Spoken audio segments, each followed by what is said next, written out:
call it the big time. Got your name in lights. Now you're gonna shine. Got them in your sights.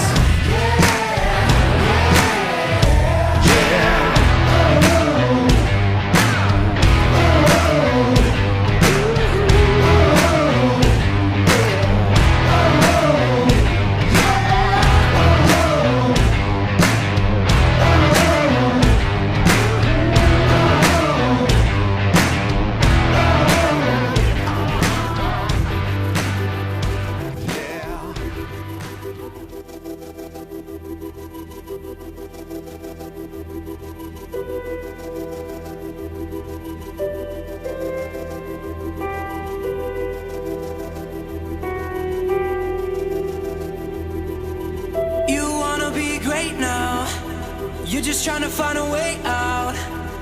I don't wanna tell you how to live, but I just don't want you to miss. And I don't mean to scare you, I want you to live, and I dare you to give this life all you have.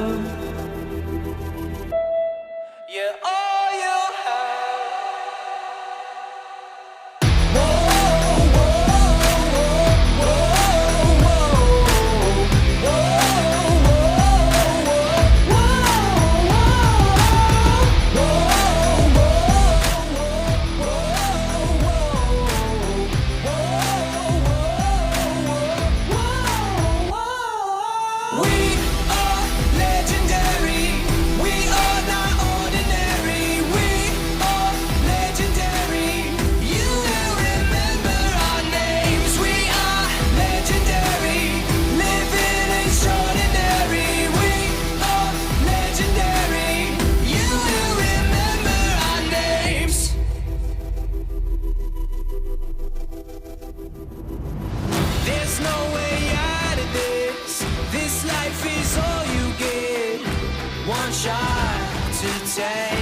Don't miss, just me. Don't get it twisted. We're on a mission to live life legendary. Yeah, we are legendary. We are legendary. We are not ordinary. We are legendary. You will remember our names. We are legendary. Living extraordinary. We are legendary. You will remember our names. Thin our blood. You're one of us. You're one of us. There's strength in our blood. You're one of us. You're one of us. We are legendary. We are not ordinary. We are legendary. You will remember our names. We are legendary. Living extraordinary. We are legendary. You will remember our names.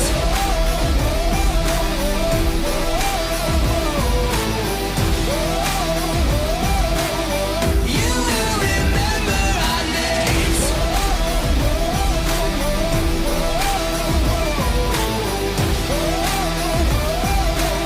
You will remember our names.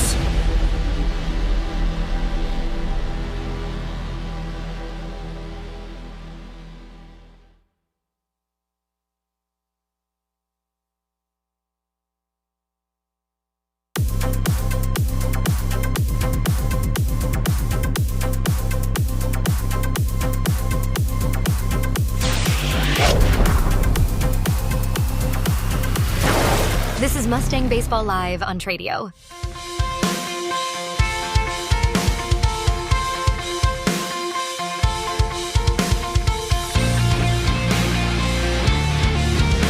You're tuned into Mustang Baseball Live here on Tradio. Colleyville and Grapevine meet this evening, opening up district action. The first of two meetings in back-to-back days. A day late because of the rain, but it should be fun. I'm Will Connerly alongside Jeff Knipper. And Jeff, anticipation all throughout the preseason. We've arrived.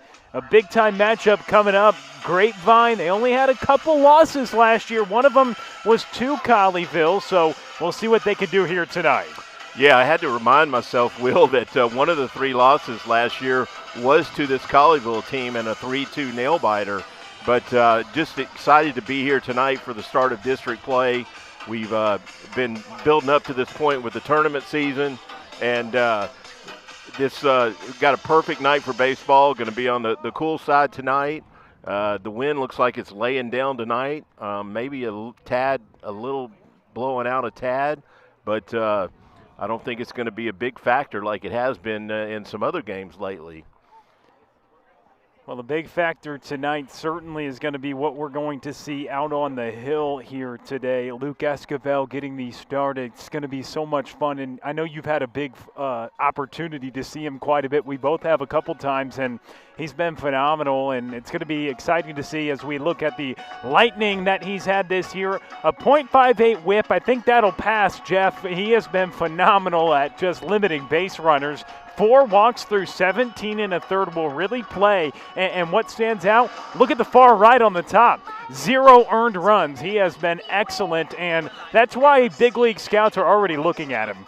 Yeah, no doubt. I had to look twice at those numbers because it was hard to believe that he's this deep into the season and has not given up an earned run. But look at that, hits allowed, only allowing about a third of a hit per inning. So just a lot of swing and miss stuff that Luke has shown this year. No surprise, we've seen him touch 93 on the radar gun and also showing great control. Only walked 4 batters through 17 innings. So outstanding ratio there, too, to keep that whip at a .58, which is incredible. You know, you really just want to stay under 1 in that number. Yeah, it's been great for Luke Esquivel. Connor Ray and Nomar Torres are standing out. These are some of the primetime players at the plate. Both OPSs north of 1,000 on the year. And when you're getting production from these two guys, you can really see how long this Grapevine Mustang lineup is. But these two have been prime time for the Mustangs here this season, Jeff. Yeah, Connor Ray, no surprise, really. I was really impressed with what I saw from Connor last year and expected him to take a step up this year, and he's done exactly that. He actually moves up in the batting order tonight into the 2-hole, which he makes a lot of contact. Only 1 strikeout on the season. Just incredible to be 15 games into the season and only struck out 1 time. Nomar Torres, we've seen some really good power from him as we move on to the matchup here between the Panthers and the Mustangs. Yeah, you look at the top 10 ranking, Grapevine number 3 right now with that 12-3 record. They're scoring about 7 runs a game, just shy of it, allowing a little bit over 3. For Colleyville Heritage, it will be a challenge to try to slow down this lineup, and we'll see if this high-powered Grapevine lineup can continue to produce as they begin district play here this evening. Yeah, there's you see the numbers there. They're not pretty on the Colleyville side. They certainly not off to the start they would like to see, but again, they weren't off to a great start last year when they knocked off the Mustangs early in the year. So anything can happen tonight. I know Coach Webster has reminded the team of what happened last year in the district season. It's a rivalry matchup. Colleyville and Grapevine. Mustang baseball pregame continues on Tradio next.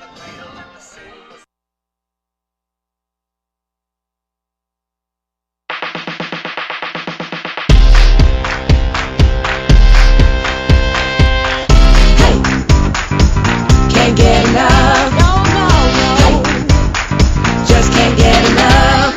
Come on, let's go. Can't get enough. Start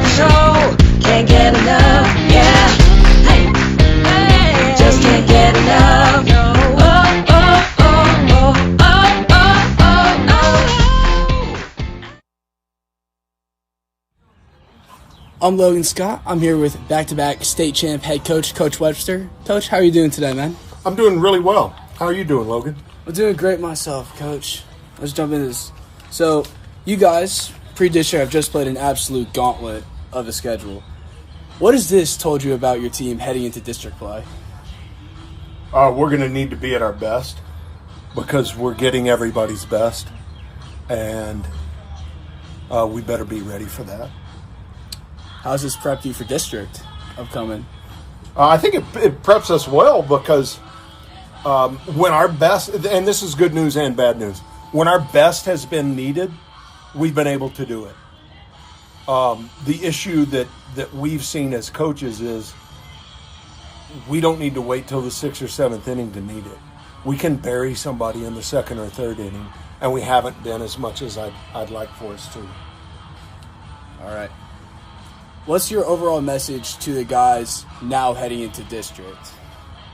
These wins starting to matter, or to go back to the state, or what's been the message? The message is that we've got to just keep doing what we're doing. There are no do-overs anymore. We don't just play people to get them playing time, unless we're way up or something like that. Because everything's a little bit brighter, everything's a little bit more meaningful. And to be sure you don't, one thing we stress a lot, Logan, is do not take winning for granted. We've been so fortunate the last couple years. We've lost 15 games in the last 3 years, and now 18 in 4 years. So this is a situation where we've got to the kids have got to understand this doesn't just happen. They have to make it happen, and they have to create it. So don't take winning for granted. All right. As everyone knows, we got our rivalry series coming up against Colleyville. In my opinion, rivalry baseball is the greatest baseball to be played, and it comes with a great atmosphere.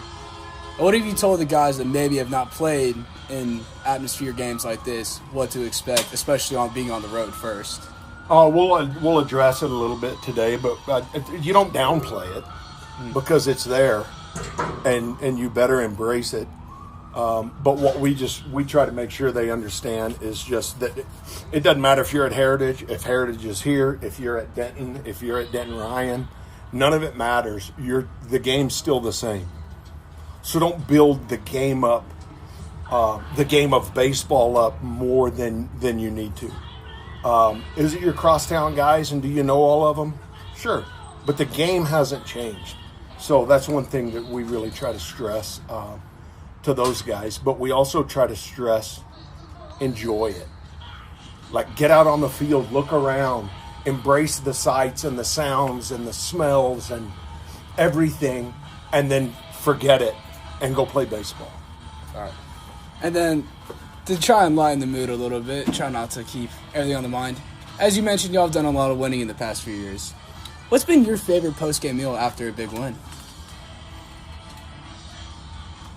Oh, wow.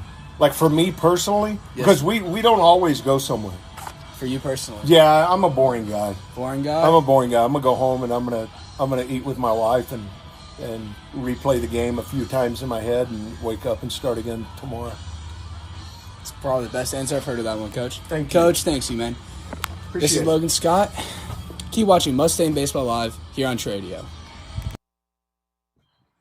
Hello, I'm Logan Scott, and welcome to Meet the Mustangs. Today, I'm with Zach Goldstein. Zach, to those who don't know you, please introduce yourself, man. Hello, I'm Zach Goldstein. I play center field for Grapevine, and I'm a senior. All right, Zach. Do you have any superstitions before you go out and play a game or before you take that bat? Not necessarily superstitions, but pregame I always go through the exact same routine and stuff like that. So if you count that as a superstition, then yeah. All right. Who's your favorite baseball player of all time? Definitely Tony Gwynn. I love the way he hits. All right. Do you prefer bubblegum or sunflower seeds? Definitely bubblegum. I love to chew gum.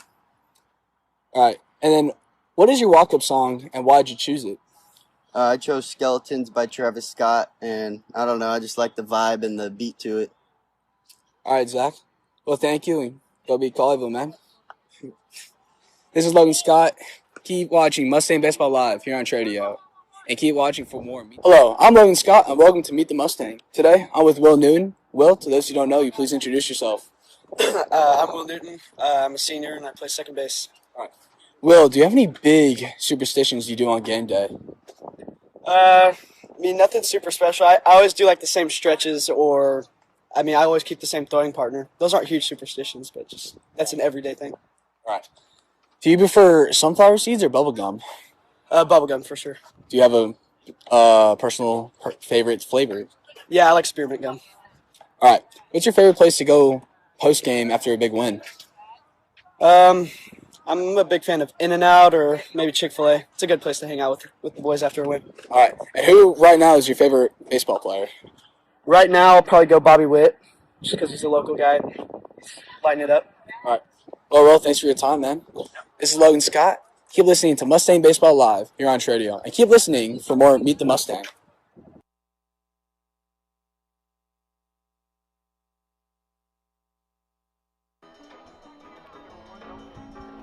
We're back with you on Mustang Baseball Live on Tradio alongside Jeff Knipper. I'm Will Connerly. We look at the starting infield for Grapevine. Lally Esquivel at third. Connor Ray, who we highlighted earlier, he's over at short. Will Newton at second. Nomar Torres at first base in the infield for the Mustangs.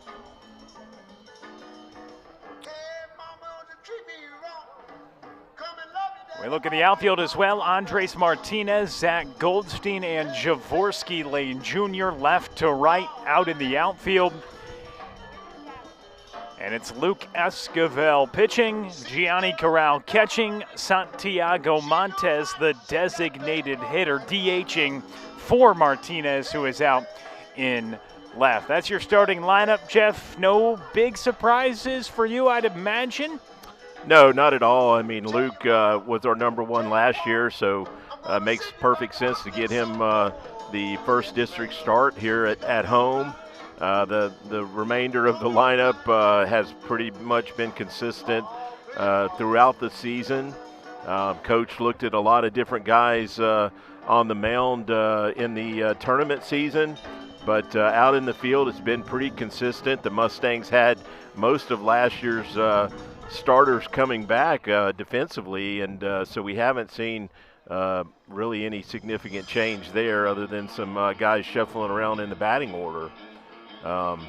So it's one thing I do want to bring up is I was looking at the starting pitcher for Colleyville tonight, Jackson Patton, and it doesn't look like he's pitched since February 27th, but in his last outing against Keller Central back on the 27th of February, he had a really good start against Keller Central, went 6 innings, gave up 3 hits, no earned runs, and had 6 strikeouts. So even though we thought we might see Reed tonight, who really had a good start last year against the Mustangs in the game that Colleyville won, Patton's not going to be a pushover.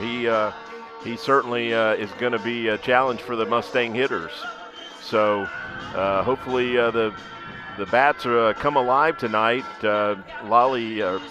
Luke hasn't needed much run support this far into the season, but certainly would like to put some runs on the board early for him, and that might be a good segue into our keys to the game, Trey. It will be. We'll get our keys to the game on the other side of this timeout. It's Mustang Baseball Live on Tradio.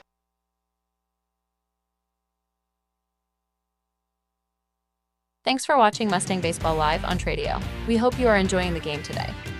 We have a goal to reach 20,000 subscribers by the end of the spring. We need your help to reach that goal. Please take the time now to like today's game and subscribe to our channel so you can be notified when other content such as highlights is being released. These metrics on YouTube allow us to use new capabilities and continue to evolve your experience watching. Tradio began with Mustang Baseball Live in 2017, and we are here today because of you. We are grateful for your support. Be sure to share this game with your friends and family. Go Mustangs!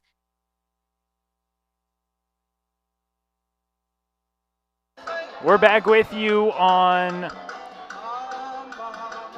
Mustang Baseball Live on Tradio. Knipper's Keys. It's time for them, Jeff. Let's bring it to our keys to the game here. Okay, well, leave it on the field.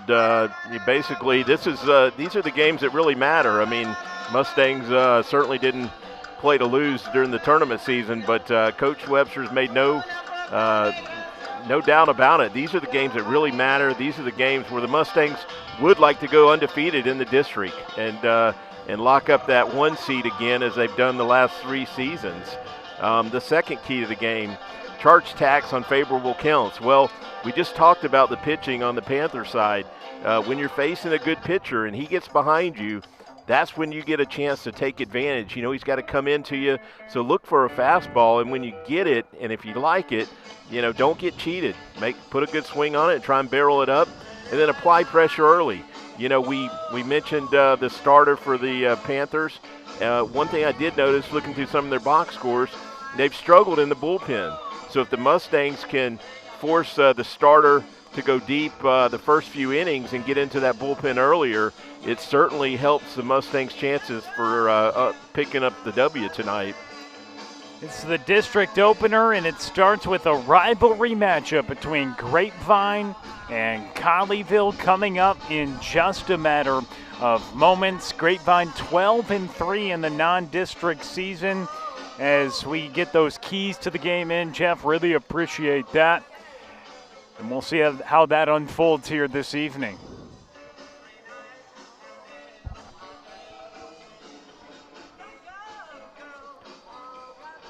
We'll be right back in a matter of moments. First pitch coming up soon here on Tradio.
Carson Thomas. Batting second, center fielder, number 23, Joe Reed. Batting third, shortstop, number 3, Graham Barton. Batting fourth, designated hitter, number 22, Gray Olevio. Batting fifth, first baseman, number 7, Braden Templin. Batting sixth, right fielder, number 6, Ethan Jackson. Batting seventh, catcher, number 9, Trey Persha. Batting eighth, third baseman, number 2, Colt Wallace. Batting ninth, left fielder, number 4, Alexis Torres. And on the mound for the Panthers, number 18, Jackson Patton.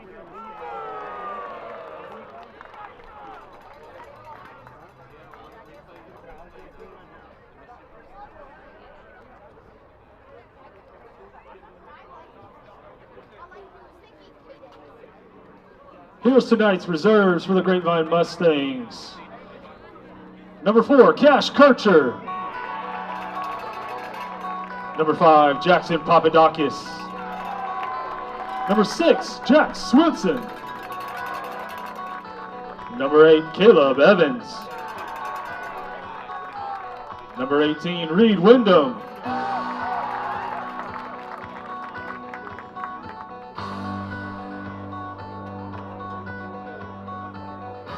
Number 14, Connor Godet.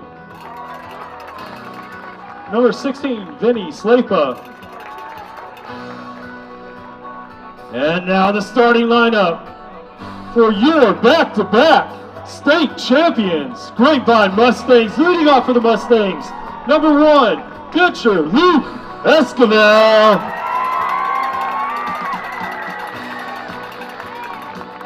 Batting second, shortstop, number 7, Connor Ray. Batting third, right fielder, number 12, Jablowski Lane Jr. Batting fourth, third baseman, number 11, Raleigh Esquivel. Batting fifth, catcher, number 24, Gianni Corral. Batting sixth, center fielder, number 2, Zach Goldstein. Batting seventh, first baseman, number 12, Nomar Torres. Batting eighth, designated hitter, number 22, Santiago Montes. Batting ninth, second baseman, number 15, Will Newton.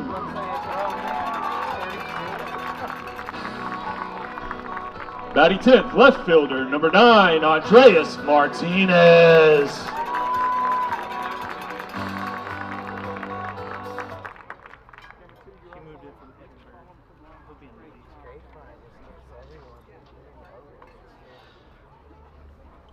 We ask you to please rise and remove your hats as we honor our brave servicemen and women in armed forces, as well as all of our first responders, with the presentation of the national anthem.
Play ball.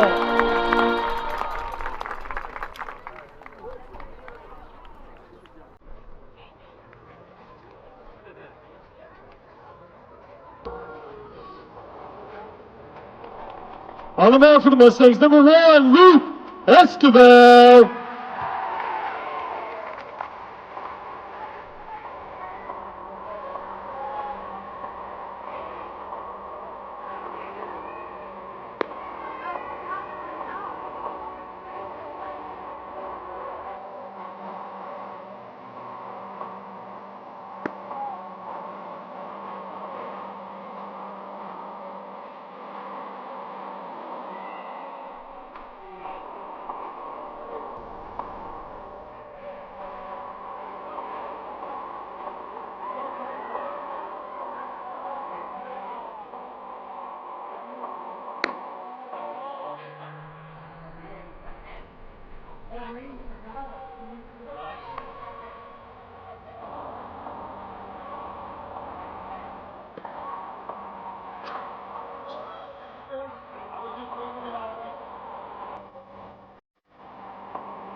Leading off the Panthers, number 11, Carson Thomas.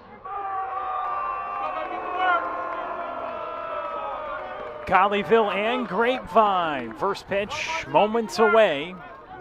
Here from Luke Escobar. He's Jeff Knipper. I'm Will Connerly. Happy you're with us tonight on Tradio. Red Rail Rivalry District opener underway, and it's a check swing by Carson Thomas, the leadoff man for Colleyville. Yeah, we got a little bit of information on Thomas. He's been getting on base a lot, stealing some bags. Described as the table setter for the Panthers, and that's what you typically want out of your leadoff hitter. It's a strike. Yeah, look at straight change right there by Luke that just kind of dove away from Thomas right there. Really good spot for that pitch. That's right up the middle, caught by Luke Escobar. One gone. Great job fielding your position or just playing self-defense right there to pick up an out. That ball was barreled up, and quick reaction right there from Luke, who was about 60 feet away from it. Yeah, Luke's just been fantastic out on the hill this year, as we've mentioned, against the Woodlands. He goes 6 no-hit innings, striking out 5 and walking just 1. As it's Joe Breed who fouls it away, the left-handed hitting center fielder. You don't have to look at many box scores for the Panthers to say that Reed is probably their best all-around player. We know he's their best pitcher and looks to be one of their top hitters also. He's a Blinn College commit. I'm guessing they probably like him more as a pitcher, but he has definitely had some success at the plate. Luke gets a swing and a miss there. A ball and 2 strikes, the count with 1 out here in the top of the first inning.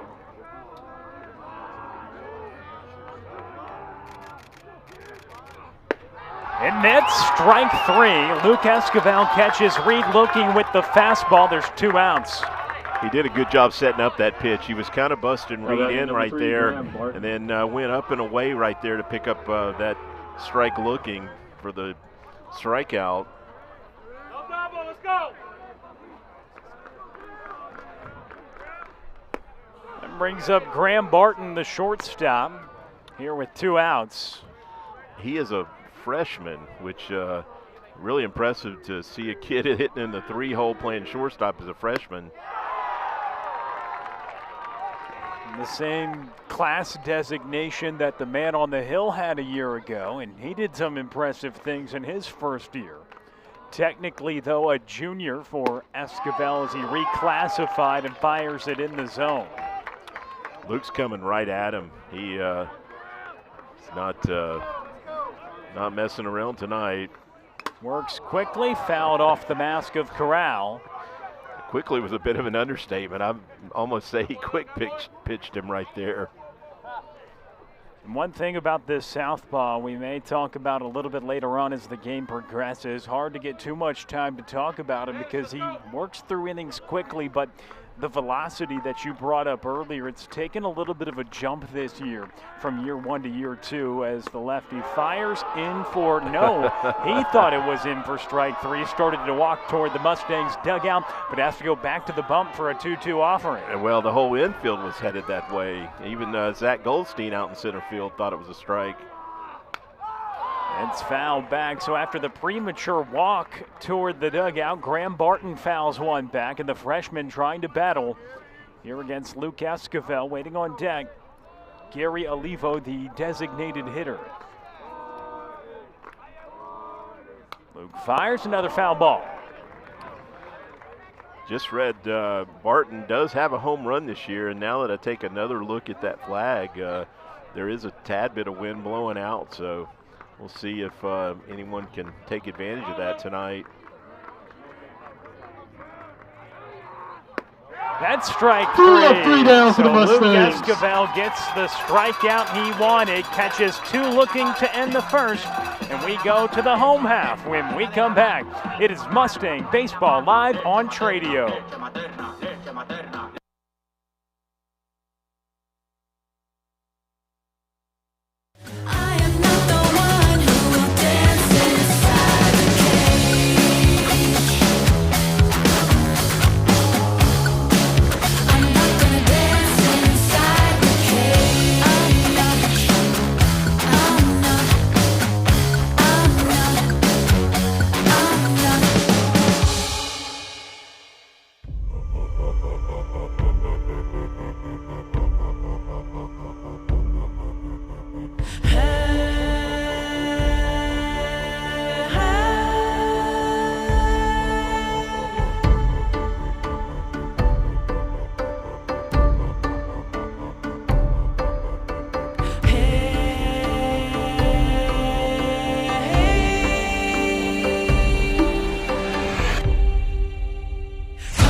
Luke Esquivel in the top of the first inning. And now he'll lead things off for Grapevine here in the bottom of the first. The Mustangs 12-3 as they embark on district play. And the first pitch from Jackson Patton, the right-hander, misses high, a 1-0 count.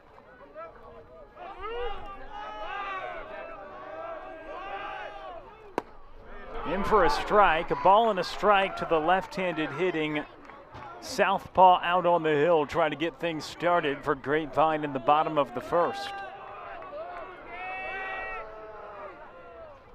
Another one upstairs, 2-1 count.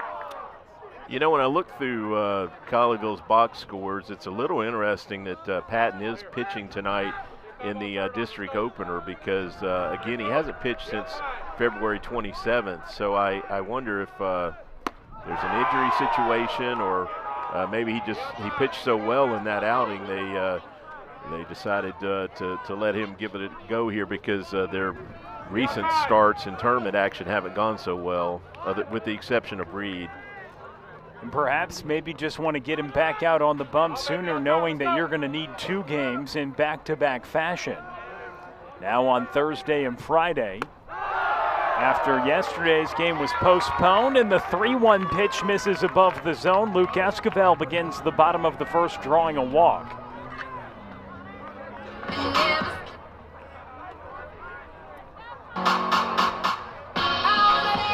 Courtesy runner for the Mustangs, number 5, Jackson Papadakis. Now batting for the Mustangs, number 7, Connor Ray. So Connor Ray up to the plate. Papadakis now running at first for Esquivel as the courtesy for the pitcher. And Connor Ray has been great this year. No surprise to Jeff Knipper, but it's been impressive nonetheless, and he takes for a strike. Yeah, a little low and in right there. Coach Webster runs through some signs right here and see if they want to run early. 0-1 count coming from Patton. Takes a look at Papadakis. Of course, has that speed at first. With Connor Ray, the 0-1. This is inside. And Jeff, when you go a decent amount of time, a couple of weeks without towing the rubber, sometimes it can be difficult to settle into an outing. It makes it a bigger challenge when you go up against a team that scores about 7 runs per ball game as well. And on top of that, the element of the rivalry, the district opener on the road in this environment with a packed crowd. And so those can be challenges when you try to quote-unquote settle in, leading off the outing with a walk, and now trying to battle here to Connor Ray. Yeah, I'm sure he's thrown a bullpen session since then, maybe a couple, but just not the same as live game action, certainly not in a district game. Patton is a senior, though, so he's been a part of this rivalry for a couple years. Don't necessarily remember him pitching last year, but doesn't mean it didn't happen. The 2-2. Swing and a miss by Ray, so Patton gets the strikeout. So you're saying you don't have the best memory? Is that it, Jeff? Up next for the Mustangs, Javorsky number Lane 13, Jr. coming up to the plate. Jr. Yeah, we saw Jaworski's bat heat up in the last 2 tournaments. He got off to a little bit of a slow start compared to the rest of the lineup, but has definitely made up for that in the last 5 or 6 games. He's had a couple of multi-hit games, several extra base hits in the mix there. Got a ton of speed, so anything he hits to the outfield is a threat to be extra bases.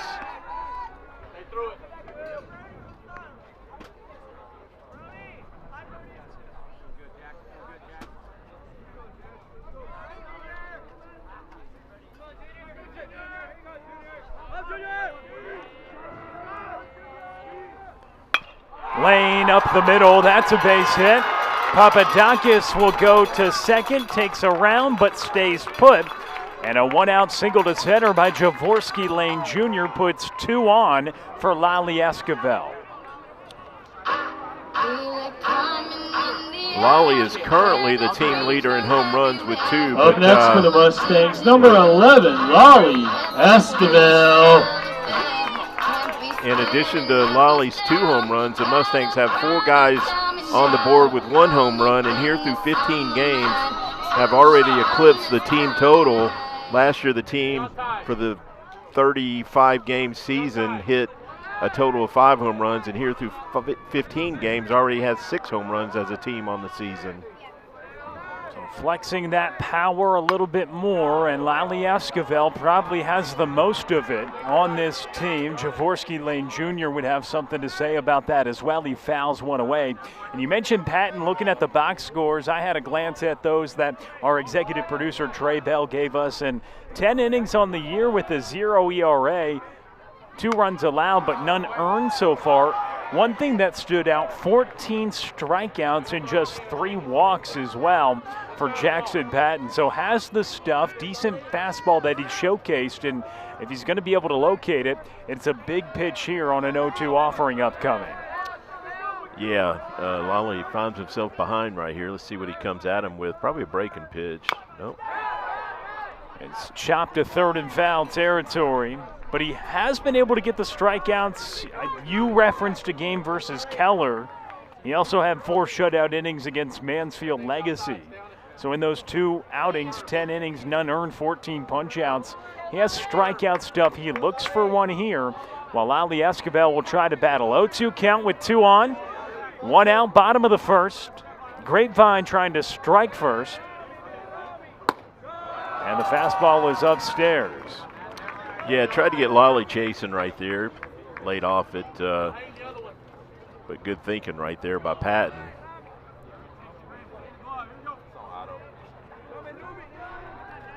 And the 1-2 upcoming. There's That's a ripped hit. toward the left side.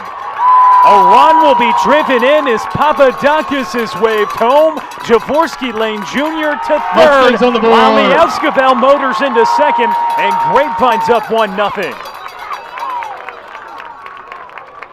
Yeah, Lolly squared that one up right there. Looked like he's a little bit late on the first fastball or 2 that he saw, but found the timing right there and got that barrel out Up next front. for the Mustangs, number 24, Gianni Corral. So Gianni Corral will have a chance to get a job done. Really glad this game is being played on a non-spring break week. The last year or 2, it seems like it's been spring break, and we haven't had a crowd like we have tonight, but it's standing room only out here at the Corral. We happen to be on the front row, but there's 2 or 3 deep behind us. So second and third for Corral. After Lally Escobar starts the scoring here. That's grounded through the right side. 1 run comes across in Jaworski Lane Jr. It's 2-0 Mustangs with a run. Mustangs.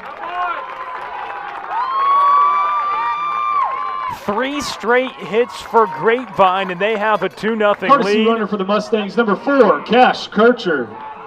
Interesting that the first baseman for the Panthers was actually playing in on the grass right there. They were going to try and cut that run down, but Gianni just hit that ball too hard. They didn't have time to react. If he was back, they might have actually picked up an out. They wouldn't have been able to cut the run down at the plate, but good job right there by Gianni hitting one hard. So first and third, 1 out. Inning started with Luke Esquivel drawing a walk, and that started this frame. You know what they say about leadoff walks, and that leadoff walk results in a run coming across as Luke Esquivel draws the bases on balls. Jackson Papadakis on the courtesy run comes in to score on a Lally Esquivel RBI, and then Gianni Corral has an RBI as well. 3 straight hits. Jaworski Lane Jr., Lally Esquivel, and Gianni Corral. Up next for your Mustangs, number 3 2, straight Zach hits for the Mustangs, Bernstein. and they jump out in front, and we're getting ahead of ourselves, but 2 runs of support is quite a bit for Luke Esquivel. Yeah, he hasn't needed more than a run so far this season. They'll try to add some more on. Zach Goldstein.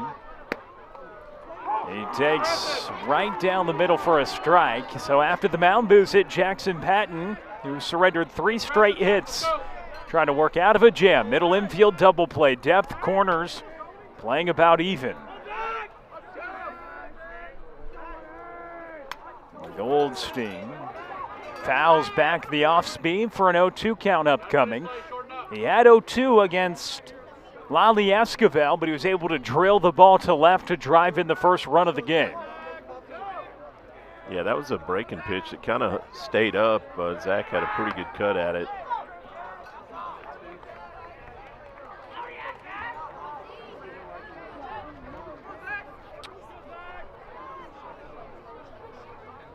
Yeah, that wind feels like it's even picked up a little bit, so ball's going to carry well to the outfield. He's running. Runner is off. They throw straight through, and the runner will get to second. That throw down actually clipped the pitcher. Just kind of glanced off of him, but that's why it didn't make it to the fielder.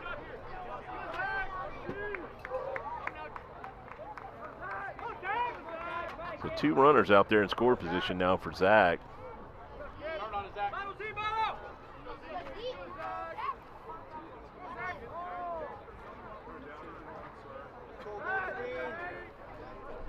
The 1-2 hits off the glove of the catcher, Trevi Pryshaw, and a run will come across to score. Lally Esquivel plating the third run of the inning. And it's Grapevine who's jumped out in front here in the bottom of the first after that scoots away from the Panthers' backstop.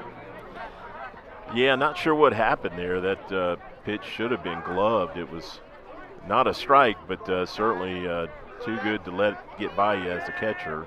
The 2-2. Foul back. Zach Goldstein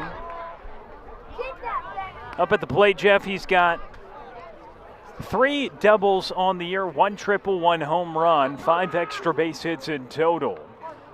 He's also driven in 5 and has a chance for another RBI with a runner at third and less than 2 outs if he can get a job done. But the Mustangs ahead of Colleyville, 3-0 already. But a swing and a miss will make it 2 outs. So the 2 outs recorded by Patton have been via the strikeout. He's had over a strikeout per inning this year. He goes back to that well to get the second out of the inning, just as he retired Connor Ray on the punch out. Yeah, it looked like a good straight changeup right there. He had Zach out in front of it. Tries to go back to the off speed to begin this at bat, but it runs inside on Nomar Torres. Yeah, we talked about it before the game. Torres is right around 450 on the season and been one of the Mustangs' best hitters for any way you measure it. Noticed the other day that home run he hit at Jesuit that dented some cars out there in left field. That's been quite popular on YouTube. Almost 9,000 views. Get out of here. It's fouled away right side. I'll tell you what, though, it wouldn't be too popular if it was Jeff Knipper's car. So I'm assuming it wasn't yours. No, I had to park about a half mile away. Trey had the VIP parking. He does. I was parked in North Dallas. The game was in Central Dallas. To get to VIP level one day would be pretty sweet. But it's at your own risk, right, if you're in the outfield. Torres can definitely put it over the fence. Now, you mentioned a 450 average. One thing on top of that, getting on base 52% of the time, that'll play especially from your 7 spot in the order. And that is up and in as well. The OPS north of 1,000 as well. Yeah, he would be a 3-4 hole hitter on most teams, no doubt. 18 hits and 40 at-bats. He grounds it to third. Colt Wallace gets it on to first in time. After the first inning, we have a score. The Panthers 0, Mustangs 3. A 3-0 advantage for the Mustangs after an inning on Mustang Baseball Live on Tradio.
We start the top of the second inning, 3 runs for Grapevine. In the bottom of the first, and first pitch swinging past the diving second baseman Will Newton, and a leadoff single for Gary. Number 7, Olivio. Templin. Yeah, Gray Olivo. Boy, Will, I thought Will had that for a second. He went horizontal there, and his body shielded that ball. That would have been a heck of a catch, but Olivo gets a leadoff hitter on base for the Panthers. Braden Templin taking the first for a strike. So first base runner for Colleyville after they were retired in order in the top of the first inning. Yeah, looking at their box scores, he's been on a bit of a tear lately with some extra base hits against Bryan as well as A&M Consolidated. Went 2 for 3 with a double and a triple and 3 RBIs against Bryan, and also had a triple against A&M Consolidated. So Gray Olivo, thanks for the correction there, Jeff, over at first base. He leads off the inning with a single past the diving effort of Will Newton. Braden Templin at the plate, but it's an 0-2 count. Luke Esquivel kicks and delivers, and Templin leaves it downstairs. Very easy to get Gray and Gary mixed up. Real quick, my boys one time called my mom's dog, said the dog's name was Gary, and I asked my mom, "You got a dog named Gary?" And she's like, "No, his name's Gray." Definitely. You move one word around, and it can be a tough time, and it definitely got me on that occasion. So not a hot start for me, but a hot start for Grapevine. They score 3 runs. Yeah, they hit that key to putting pressure on the Panthers early. They definitely have checked that box. That's in for strike 3. 3 punch-outs for Luke Esquivel. They've all been looking. Number 6, Ethan Jackson. Yeah, he's done a great job changing speeds, and it seems like whatever the Panthers have looked for with 2 strikes, he's come at them with the opposite of what they were expecting. That'll bring up Ethan Jackson, the right fielder. So 3 strikeouts so far for Luke Esquivel. He has yet to surrender an earned run this season. And he is approaching 20 innings on the year, just north of 17 before the evening began, and an inning and a third already tonight. And he drops in a breaking ball for a strike to Jackson, and that is one component of his game. He can steal strikes on the lefty-lefty early in at-bats with off-speed pitches. Yeah, excellent curveball right there that he froze Jackson on. He's been had a good fastball so far. Pretty much every pitch he's tried to throw is he's on tonight. Jackson grounds it to second. Newton with the flip to Ray. On to first in time. 4-6-3 on the turn. Retires the side. We go to the bottom of the second. Mustangs up by 3. They'll look for more next here on Tradio.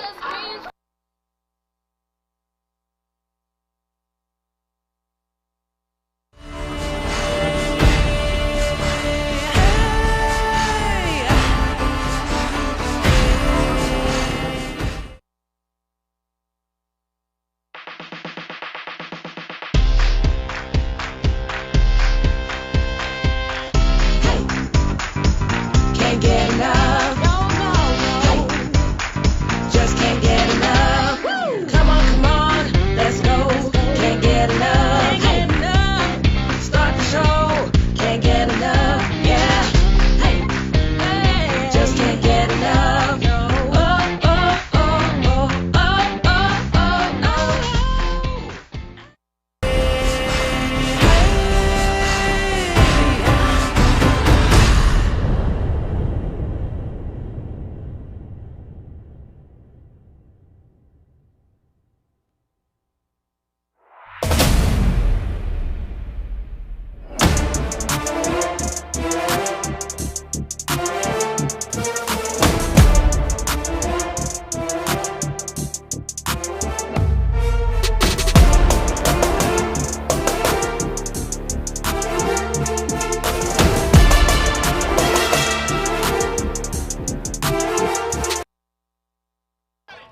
Leading off for the Mustangs, number 32, Santiago Montes. Santiago Montes will lead things off, the senior. The number 8 hitter in the lineup, 8-9-1, scheduled to hit for Grapevine. And Patton starts off his second inning of work after allowing 3 runs in the first with a strike. You know, Will, speaking of mistakes, I told you the other day that I thought the Mustangs had really dominated this series, but looking back at the last 3 years, it's not as lopsided as I remembered incorrectly. Well, you mentioned that memory earlier on. Yeah, I'm struggling these days. The Mustangs are 4-2 in the series the last 3 years, but we mentioned Colleyville picking up a win last year in 25. 24, the Mustangs did sweep the series, but going back to 23, again, we split with them that year. So even though this Mustangs team on the season did far much better than the Panthers, this series has been very even. Yes, that's a really good point. So last year, 1 district loss for Grapevine. It came to Colleyville. They split 2 years ago. Yes, Grapevine sweeps, but one of those wins was a 1-run win. And then you mentioned 2 years back, beyond that, it was another split. So from It'll split. be a tough play. And Montez will get aboard at first. Carson Thomas came up on the high chopper. You mentioned a tough play. It proved to be that. And a leadoff base runner for the second straight inning for Grapevine. Yeah, once that ball got by Patton, Now that batting second for the baseman Mustangs, number 15, had a long way to Will come. He Newton. was probably playing deep right there. Montez doesn't look like a guy that's going to get down the line in a hurry, but runs good enough to beat that out for an infield hit. But just back to where we were at in 24, one of those wins that Grapevine had was a 12-inning marathon game that Ryan Williams, I remember hitting one into the net. Bunt drop down by Newton. The catcher, Trevi Prysha, comes out and throws it to first in time, but it does a job. The 9th hitter in the order made it a close play, but give credit to Trevi Prysha, who struggled to Now handle up for the your ball behind the Mustangs, plate number 1, in the Luke first inning. Escobar. He's on the hop there, but for Grapevine, it does move a runner into scoring position for the top of the order in Luke Escobar. Yeah, good job by Will Newton getting that bunt down right there and setting up the top of the lineup with a guy in scoring position.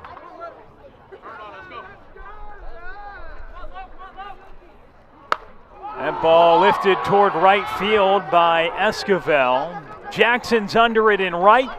It'll be a tag from second to third, and standing up into third is Santiago Montes as Luke Esquivel tried to ambush that first Now batting pitch. for the Mustangs, Yeah, number he got 7, that off the end of the Connor bat. Did not hit it on the best part of the bat, but even still, that ball carried pretty much to the warning track.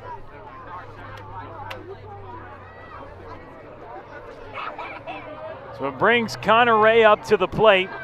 He struck out swinging in the first inning. And swings and misses on the first offering from Jackson Patton. Yeah, that strikeout was a rare occurrence this season. That was only his second strikeout on the season, which is a super low total. Here we are in game 16 of the year.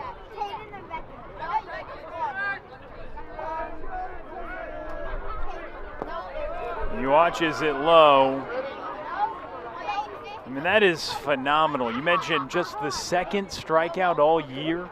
Yeah, one coming in tonight was the number crazy. that. Yes, in 39 at-bats, too. That is some excellent, and that's probably a reason why the competitive at-bats, and oh, by the way, hitting .410 and getting on base 53% of the time, why he's moved up to this 2-hole. Definitely, yeah. I was not surprised to see that move made. It was made a couple games ago. You predicted earlier on in the year that he'd hit a home run, and he did. Swing and a miss. That was over at Wiley East. What was that? First weekend of the year. But his on-base plus slugging, the OPS number above 1,200 as well. It's good to see for your shortstop to be slugging at such a high clip, and he's been an on-base machine. At the top of this order, OBP of 531. And yes, now 9 walks and just 2 strikeouts on the year. He has really produced, and he's worked it to a full count. Yeah, his timing looks a little bit off. Yeah. He strikes out again. So after only striking out once all season, he's been down on strikes twice in this one, but a 3-0 lead for Grapevine through 2 on Tradio.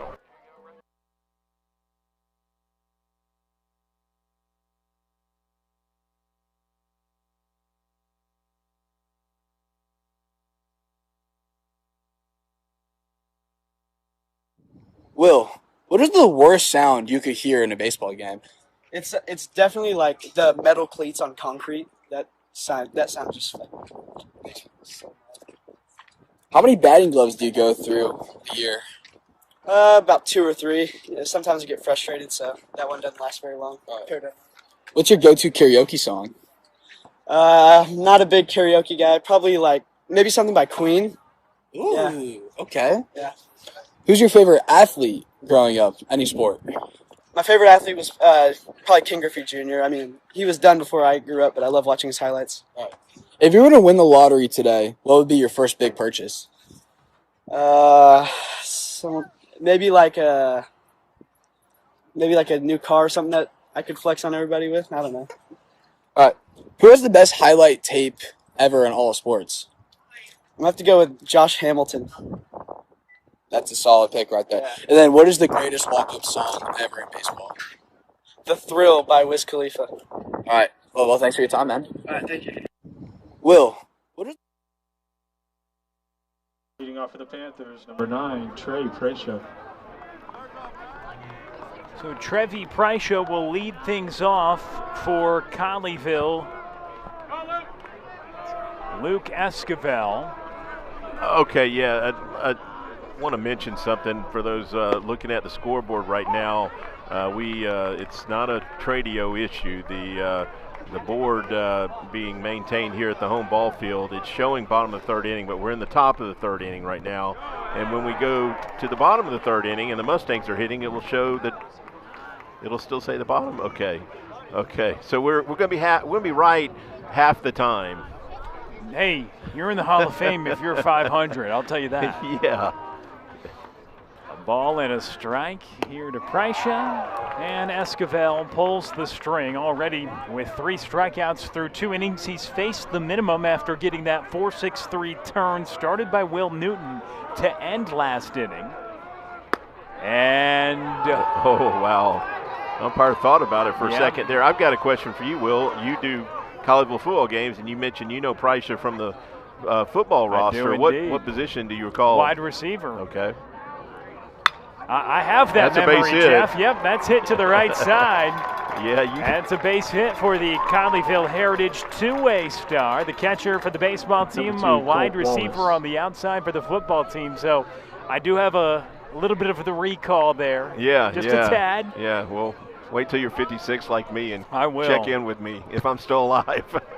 I'll try to check in. But it's a big thanks to Trey Bell to have those opportunities to do those football games, and so that's how I'm familiar with his prowess on the football field. And I mean, he was just a sophomore last year, getting some time on the varsity football team in the junior season. That was great. Big things expected again upcoming, but now it's number 2, Colt Wallace up at the plate, and he watches inside. Yeah, actually the scouting report we got on Preisha is when he's not catching, they use him as a pinch runner. But today, as the catcher, they bring in a runner for him just so that we can turn the innings over quicker. So that tells you, he's got unusual speed for a catcher. That's Bosung Kim running at first base. The courtesy for Trevi Preisha. Led off the inning with a knock and bunt attempt. Throw down to first, but safe. Diving back in is Kim just in time. Wow, that was quite an escape job by Kim to get back to that bag, because the throw definitely beat him over there, and he went to the backside of that bag, avoided the tag of Torres. Apparently, we're seeing a replay there. I don't know. Upon further review, The 1-0, another bunt attempt, and it's contacted but foul. There by Wallace, the third baseman, trying to get a man over after the Panthers have a leadoff single. And I don't know that it impacted the call, but we have a two-man umpire crew, so that umpire was a long way from that play. He's in the middle of the diamond. The 1-2. He went to the curveball. Laying off, though, is Wallace. Evens the count. Apparently, the private schools have a bigger budget for umpires because we know from the Fort Worth Christian game they haven't had three-man crews lately. They did indeed. Apparently. 2 balls and 2 strikes. But I'll tell you, the crew that is big is the crowd tonight. You mentioned it, and certainly standing room only right now. Both stands full, and great to see both communities coming out for this rivalry as Luke Esquivel picks up his 4th punch-out. Yeah, this is definitely Grapevine's top rival and vice versa for Colleyville. There's been times where these games, especially back during the Bobby Witt, Rusty Greer's son when he played for Colleyville back in that time period where these games you couldn't even find a place to stand for the game. And you talk about just some phenomenal, both programs have reached great heights in recent memory. You mentioned Mason Greer and Bobby Witt. You see the plays he made the other day? Boy, oh my gosh. Incredible. For Team USA at the World Baseball Classic as they move on to play Canada in the quarterfinals, and cool to see one of the alums for the Panthers now representing the country. Well, it was interesting to see the post-game interview with Vinny Pascantino last night. He said Witt better have something for him when he gets back to the hotel. As that is a strike 3 again. Luke Esquivel catching Torres looking, and he has registered the punch-outs tonight with authority. That's 5 for the lefty, and 4 of the 5, or no, all 5 of them have been looking strikeouts. Thanks for looking that up, because I was thinking, yeah, it has to be the majority, but 5 of 5 looking. He's given them a lot to think about with 2 strikes. And that is the thing, when you get caught looking, and now he starts his 2nd trip through the order. So he's faced 9 Panthers so far, and now he faces the leadoff man, Carson Thomas, for a 2nd time. But through 1 trip through the order to have 5 looking strikeouts, just 5 strikeouts in general, is phenomenal. But when you see that he's catching them looking, it shows that he's mixing and matching with 2 strikes. As that's fouled away to the right side. Most of those looking strikeouts have been breaking balls that look like balls until the last second.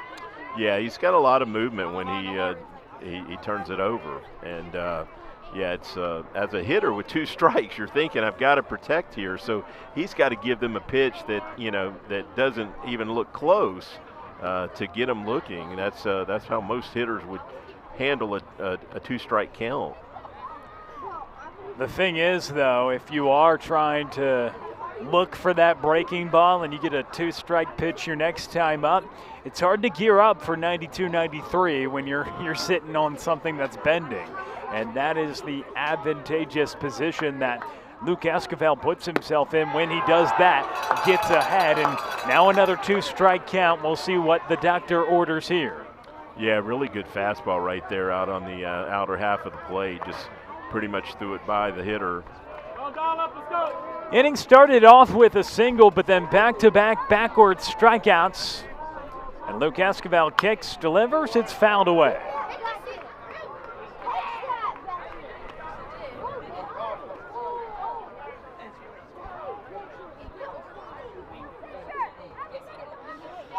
Yeah, when he gets ahead of you, he's got 3 pitches that he can throw for strikes.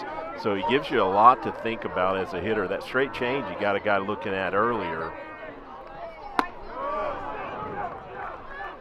Yeah, when that hitter's late like that, why speed up his bat going off speed? I like the high fastball right there, even though it missed.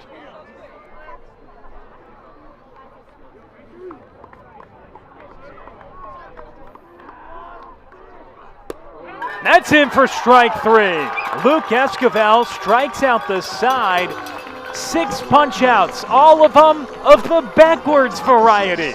And we move on. Grapevine up 3-0.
Jaworski Lane Jr. leads things off. Each time we come back, we will let you know what inning we're in. We are indeed in the bottom of the 3rd inning. Yeah, it shows a runner on, but currently nobody on base. Jaworski did have a single up the middle in his first at bat. Yeah, Trace said he's increased the icon budget this year, but not trying to splurge inexplicably on the icons. No, you got to save that for the umpires, right? Yeah. The 3rd member, just 2 members of the crew tonight. And Jaworski Lane Jr., who hit a ball hard up the middle, decently hard. He got the single up the middle. Wasn't a majestic line drive like we've seen from him, but he did enough to get it to center and have a single his first time up coming around to score. He takes a big hack there, but goes down on strikes. Both pitchers racking up the punch-outs. Yeah, that might have been Patton's best fastball of the game right there. Mustangs. He beat number 11, Lane on the inner half right there. That's 4 strikeouts now for Patton. Good fastball that he has showcased tonight. He's got in trouble when he's fell behind in some counts. Yeah, you mentioned his strikeout numbers coming into tonight, and he was averaging well over a strikeout per inning, so not surprising that he does have a few strikeouts tonight. A little surprised who he struck out, 2 of those being Connor Ray. A man who had only struck out once in about 40 at-bats. You'll take 39-1 any day of the week, but Ray has gone down twice, Jaworski Lane once, and then Zach Goldstein, another tough man to set down on strikes. So Patton has certainly showcased that ability. A couple of outings heading into tonight. He has shown just that. Grounded to Barton at short, he boots it, and Lally Esquivel gets on an error by the shortstop. Yeah, I was hoping up next for the Mustangs, number 24, a little better cut Gianni but Corral. a base runner anyway.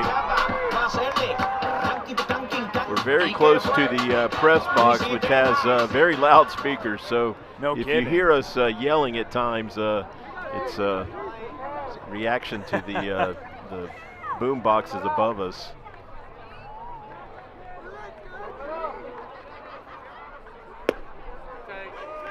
Gianni Corral at the plate.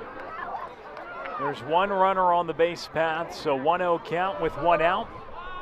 Indeed, the bottom of the 3rd and a 3-run advantage for the Mustangs. That's grounded to short. Some vengeance for Barton after the error.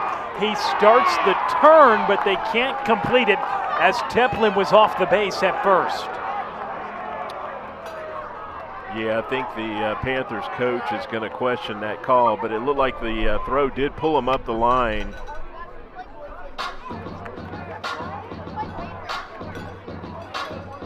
He's going to ask for help from the home plate umpire here. Rarely you see these calls overturned. The home plate guy's a long way from that base to make that, yeah, they're going to stick with the original call, safe at first. Talk about vengeance, right? Talk about you make an error. Up and the next for the ball Mustangs, number goes 2, your Zach way. Goldstein. Graham Barton, to his credit, he started the turn with success, the flip to Thomas, but Templin, Braden Templin, the first baseman for the Panthers, pulled off the bag, allowing a runner to reach. Yeah, I got to tell you, I think Barton actually should have taken the bag himself there. When you're moving in that direction, you're going to have a lot more momentum to make that throw to first. And it was a really short flip he made to the second baseman. He's running. Runner is off, and it's foul back. Courtesy runner for the Mustangs, number 4, Cash Kircher. So it's Kircher running now at first for Corral, who navigated hitting out of that double play by getting aboard because the throw pulled Templin up the line and off the bag, and Zach Goldstein now hits for a second time. He struck out swinging in the first inning. One of the 4 victims of the strikeout from Jackson Patton this evening. And he swings through the high heater, 0-2 count now. Yeah, Patton's got a good fastball, so it's going to be tough to catch up with up there around your letters. 0-2 count upcoming here to Zach Goldstein. Probably going back to the same spot. He does go to the same pitch, but spot was missed inside. Goldstein takes, Kircher takes second. So 1 ball, 2 strike count upcoming here to Zach Goldstein. Patton kicks and delivers, and it misses outside. So you wanted him to go back to the well of the fastball that he got Goldstein to swing and miss at. Well, I'm not rooting against him, but I just okay. If I'm calling pitches, that's the pitch I would have called. Based off the swing you saw, and now it's fouled away. Yeah, that was a good job by Zach fighting that off. That was a pitch down on around his knees, probably outside the black. Did about all he could with that just to get a piece of it.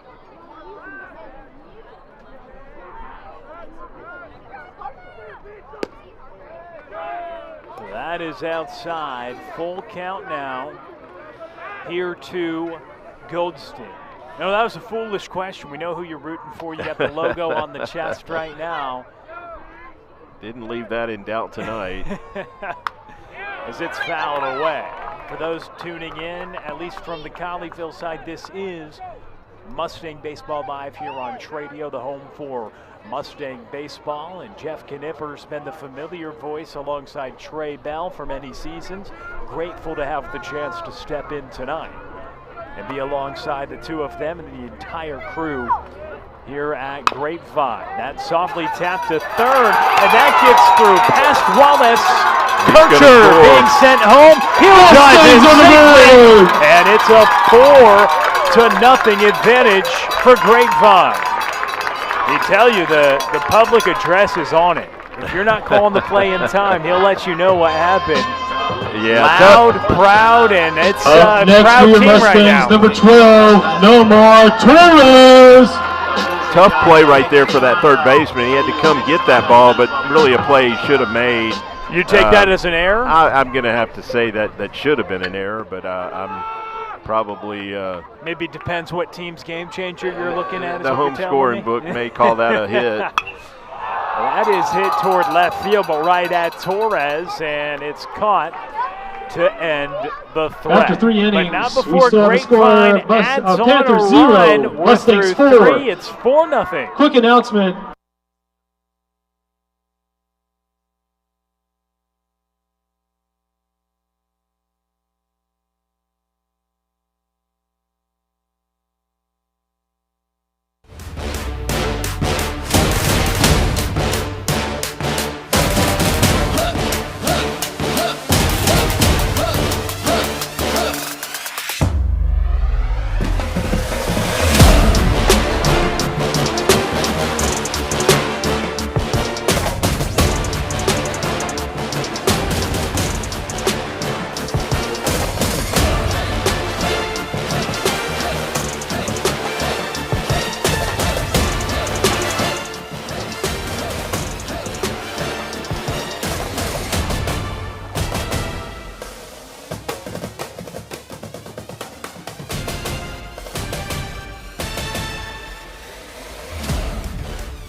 5, Joe Breed.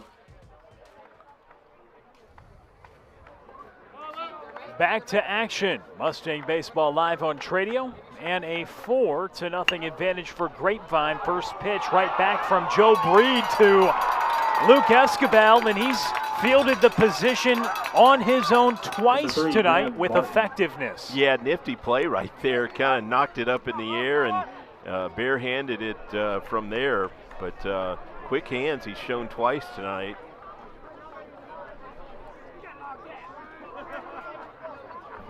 A very nifty play. Perhaps we'll have a chance to get another look as it's fouled back by Graham Barton. One out, nobody on. Bottom of inning number 4 is what it says on our scoreboard. We remind you each inning is Escobar, who it looked like he tried to get a little quick pitch earlier. He gets called on it there. Yeah, he shut that down that time. That was even quicker than he did last time. But the home book did give Zach Goldstein a hit and an RBI on that last ball. That's what we said. I'm telling you, if you look at the road book, it would be a different story probably. Well, just coincidentally, I have both scoring books, so let's see what the other one That shows. is always the interesting thing in high school baseball. It's not like there's one designated official scorer, maybe like you'd see in the college and professional ranks, so different plays can have different outcomes based off the book. Yeah. As number 3, Graham Barton is hitting, and I'm intrigued on what you're going to tell us here. At least on Game Changer, both gave him a hit. Okay, there you go. That's a hit. No doubt about that one for Graham Barton. He rips it through the left side, so after Escobar over there at third, unable to get there, Luke Escobar will have to work with a runner on the base paths. And that'll bring up Gray Olivo.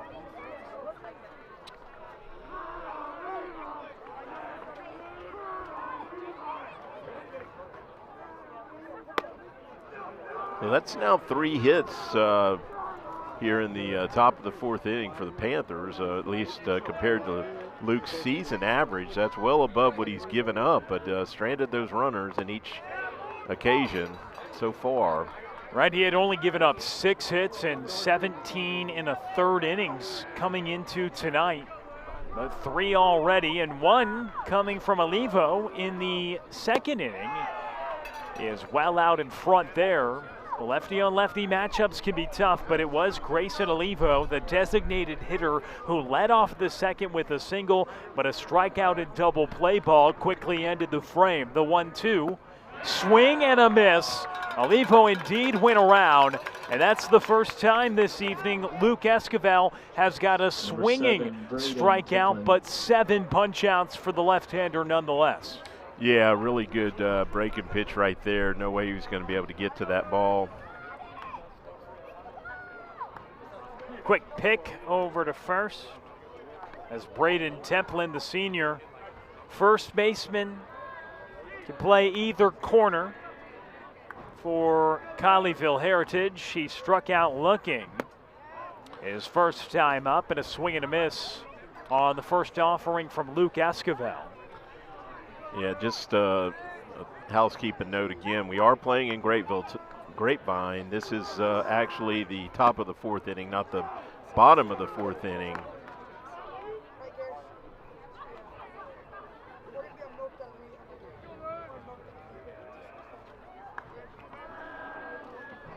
Luke has that hit up the middle, and so Templin has a base hit, and that tally now for Colleyville, up to 4 hits on the evening now.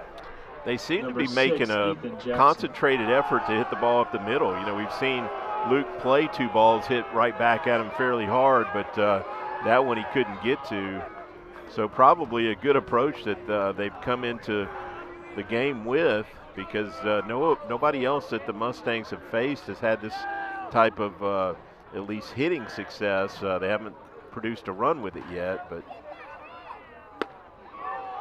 gets ahead with a strike here to Ethan Jackson. 17 1/3 on the year coming into tonight, and only 6 hits allowed for Luke Esquivel. He surrendered 4 to Colleyville so far in this game, as it's fouled back, but 19 strikeouts on the year in just 4 walks coming into tonight. And he has had one of his most impressive strikeout days, at least this evening. Jackson had a pretty good cut at that last pitch. Jackson, the man who grounded into a double play to end the second. Luke Esquivel, can he get his 8th punch out of the night here? The 0-2. Jackson lays off. The scouting report we got on Jackson is he comes up clutch with runners on base, so we'll see if that plays out here. Definitely a big spot here for the Panthers. 2 outs and runners at first and second. And the 1-2. That's hit toward the left side. And coming in to make the grab, Andres Martinez, 2 stranded. A pair of hits for Colleyville does no harm. And Grapevine ahead by 4 as we go to the bottom of the 4th next on Tradio.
Contact every time. Ooh.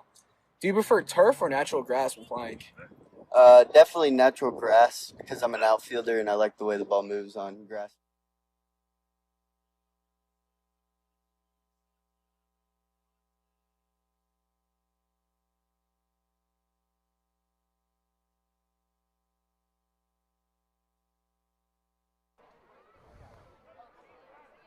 Santiago Montes leads things off. Bottom of the 4th. And this ball game in a nutshell, if you're just joining us, well, Luke Esquivel, 7 punch-outs through 4 innings of work, no runs despite 4 hits allowed. Really the big story in this game is Grapevine. They jumped ahead early. They scored 3 runs in the bottom of the 1st inning. Inning started off with a walk, and they go on to get 3 more hits. And that's all they've needed so far. They tack on another run in the bottom of the 3rd to extend their lead to 4 as Montes leads off this frame, hitting with a 1-2 count. Yeah, he definitely fooled him on that last pitch. And he fools him there, but it scoots away. Prysha has to run to the backstop, and it's Montes who will reach on the drop 3rd strike. Very frustrating as a pitcher to have a guy struck out and up next for the Mustangs, still get to first 15, base. No doubt. It might be the most frustrating thing because you feel like you did your job personally, because when there's errors in the field, courtesy that's runner for the frustrating Mustangs, number 14, Connor but it Godet. almost feels more frustrating on the drop 3rd because registering punch-outs is what every pitcher wants to do when you get to 2 strikes. And yeah, especially because most of the time a drop 3rd is a very great pitch, you know, because it's so tough the catcher is unable to handle it, and on that occasion allows a runner to get on to begin the inning. Yeah, got Connor Godet in running for Montes. And Will Newton at the plate. He came up in a similar situation in the second and bunted with a man on first and nobody out. Will he do the same again? Well, the Panthers are expecting it. The third baseman's well in on the grass. So let's see Coach Webster lets him swing away or not right here. He's swinging.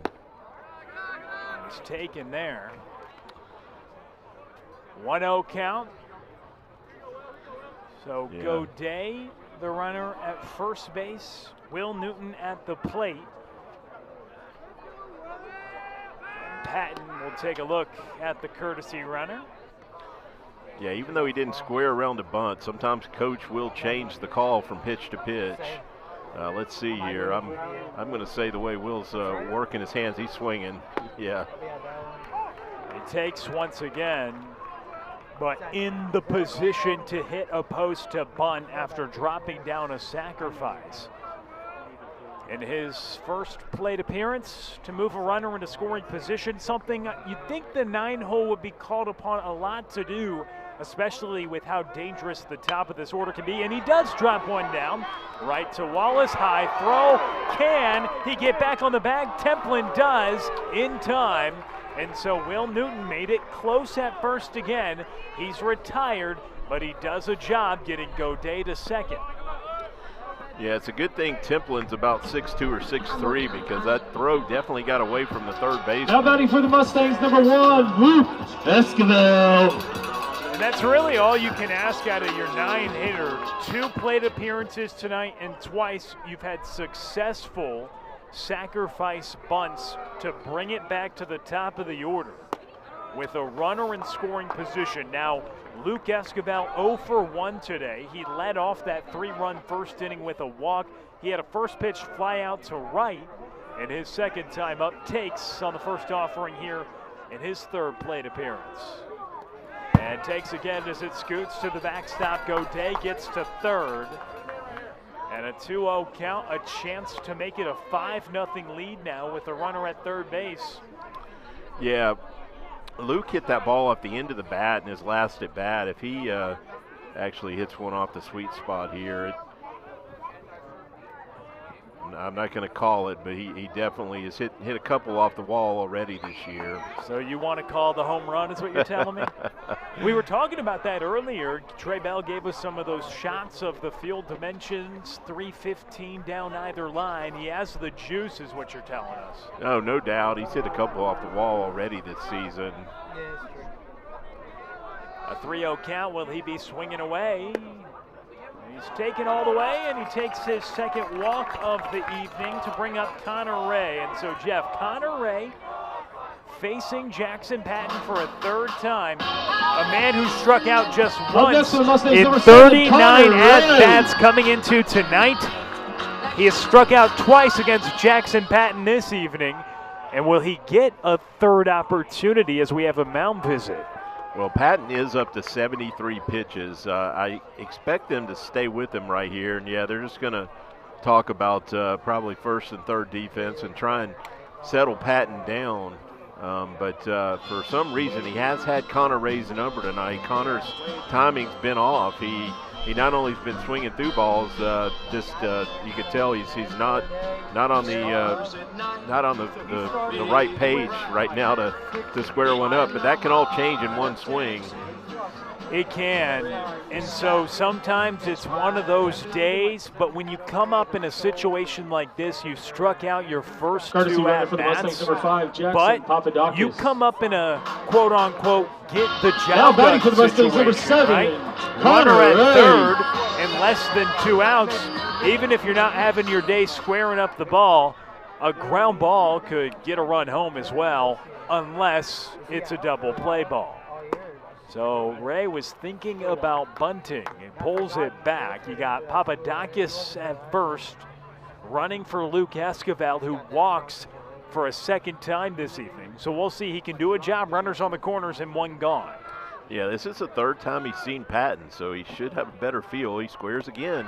And that gets away from Pryshaw. It's spiked to the backstop, and a run comes across to score. And Godet, it's a 5-0 advantage for Grapevine.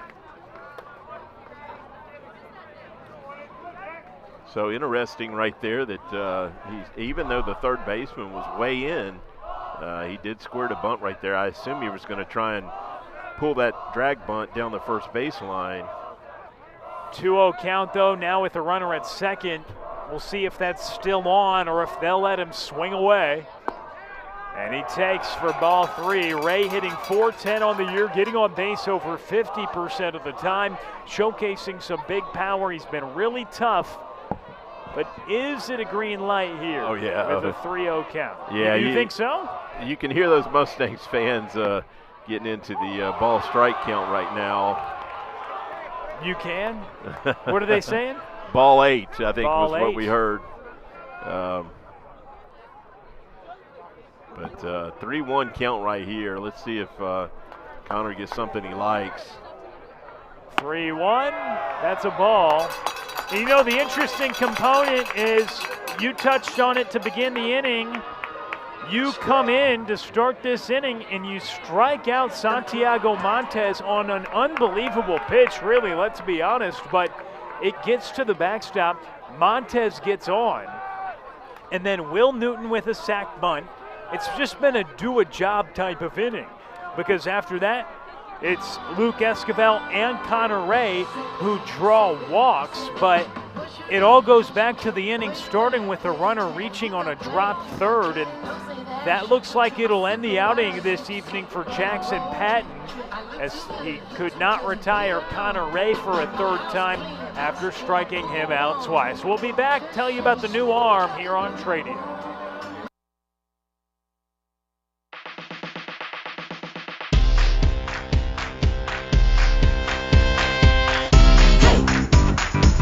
Can't get enough.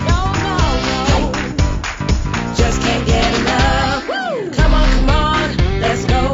Can't get enough. Start the show. Can't get enough. Yeah. Just can't get enough.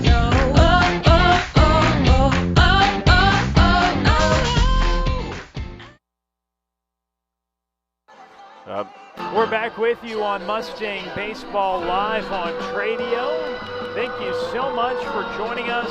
Let us know where you're tuning in from on YouTube. Drop in the comments and tell us where you're joining us here tonight, from where, and how you're tuning in on YouTube tonight. Give us a comment, and we'll try to get to that next inning on the broadcast. So be sure to drop in a comment. Ask Jeff Knipper anything you want, and we'll try to get to those questions as well. But right now, it's a 5-0 ball game here in the bottom of the fourth inning. Grapevine scores 3 in the first, 1 more in the third, 1 more here in the fourth, and they've chased the starting pitcher, Jackson Patton, out of the game, so he's pulled with 1 out in the fourth, going 3 1/3 against this Mustang lineup. And the new arm into the game, Alexis Torres, Jeff, the left fielder for Colleyville to begin this game, comes in to now pitch, and so Torres gets on the bump, and he'll face Javorsky Lane Jr. with 2 on and 1 out. A tough situation to come in relief out from left and face the heart of the order with a couple ducks out on the pond. Yeah, I'm in the process of pulling up some numbers here for, here it is, okay. He is, he's actually made, it looks like 4 appearances on the season, has only pitched 3 1/3 innings, hasn't really had a whole lot of success on the mound, but down 5-0, this is not a spot where you would probably want to use one of your best relief arms. You would probably want to save that for a game that's a little tighter. But Torres has pitched 3 1/3 innings. He's allowed 6 hits, 6 earned runs, and walked 5 in those 3 1/3 innings. So, again, this is a spot where you just need a guy probably to eat up some innings.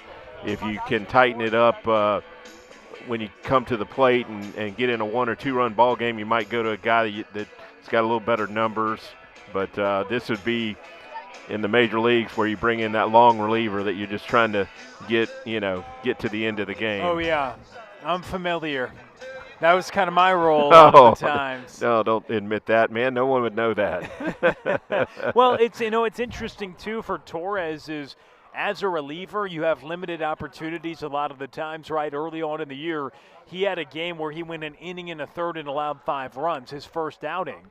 But then he went a 1-run allowed in 1 inning against Keller Central, and then had a shutout appearance against A&M Consolidated. So after having a rocky start to his pitching season, he's shown great improvement over his last 2 outings, only 1 run over the last 2 after allowing 5 in his first outing.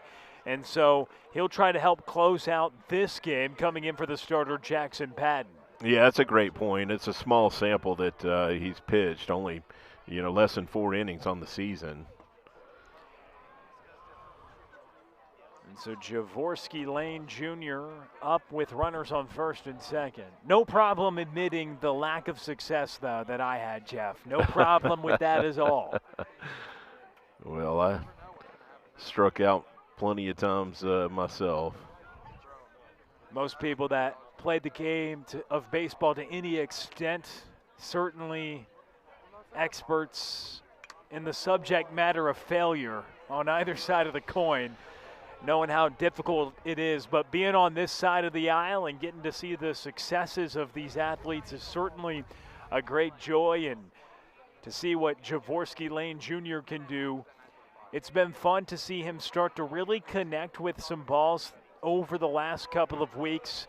All the headlines that he created with his transfer to this program, it gave a lot of people hope that this could be a rare team to potentially try to win 3 straight titles. And he's a big part of that, right in the middle of the order and one of the top prospects around in his class. And he hits this ball high.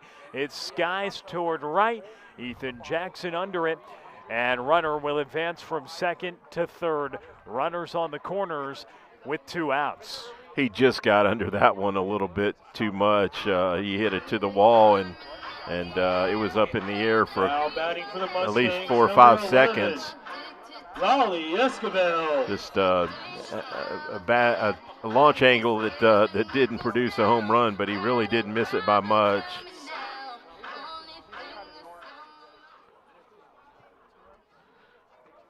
I believe there's 2 outs. Yeah, Will Newton sacrificed, so there should be 2 outs. Lally Esquivel at the plate, runners on the corners.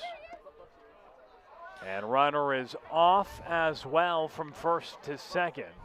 Yeah, that was a delayed steal right there by Connor. Took 2 shuffles and went to second, and I think the Panthers were content with him being there. They're going to focus on Lally right now. So Lally's 1 for 2 in this game.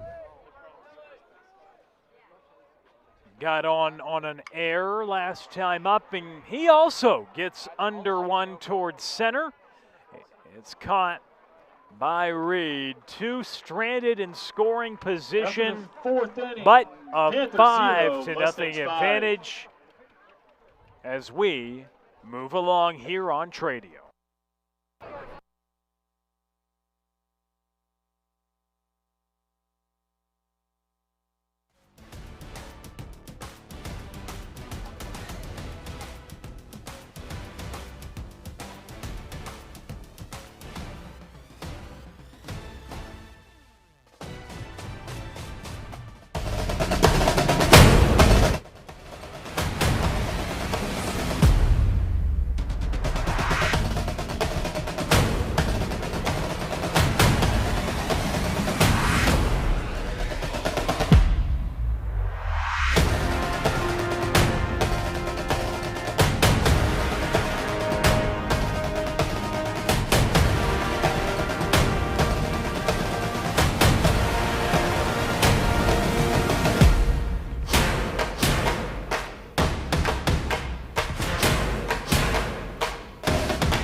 5-0 advantage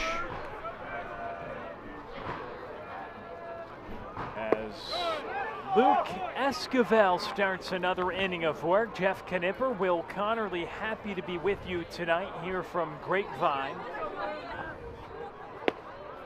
A rivalry matchup to begin district play. Mustangs and Panthers, beautiful night for baseball. A day late in some respects, and Luke Esquivel, a season high in punch-outs for him as he retires Trevi Prycia swinging. He has continued to rack up the punch-outs now with 8 of them here this evening. What I've noticed is those guys who got a hit in their first at-bat, he's made adjustments their second time around, and without exception, I believe, has set each one of those guys down that got a hit their first time through the order.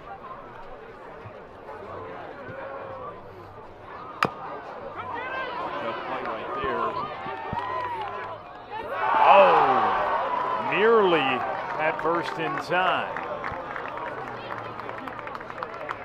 And so Luke Esquivel strikes out Trevi Prycia to begin the inning for his 8th strikeout, but now a man on. Number 4, Alexis I knew Torres. that was going to be a tough.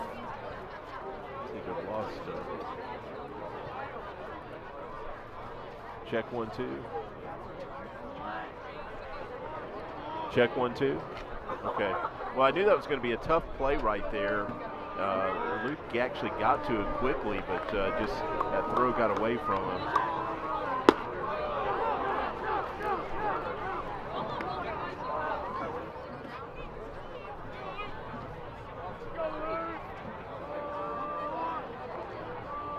So Torres now at the plate.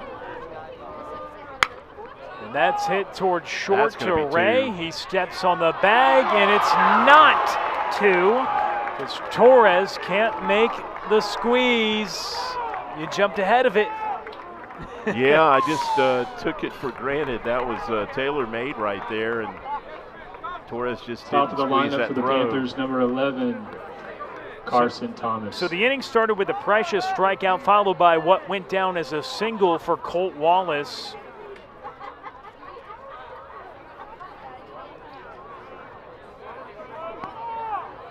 And then Torres gets on the base paths as well. Courtesy runner for the Panthers, number 5, Braden Desmond. Yeah, this brings the Panthers back to the top of the lineup with Thomas.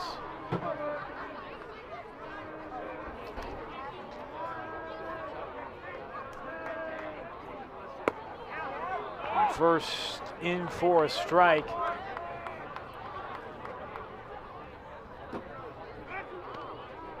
Carson Thomas up at the plate.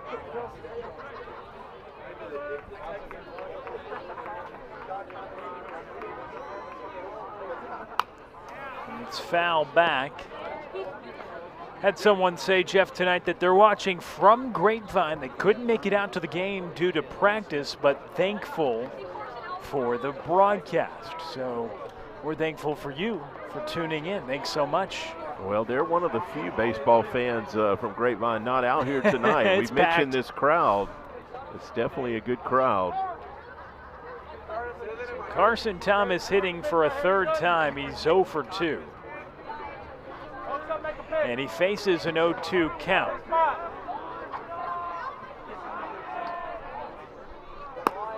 It's up and out.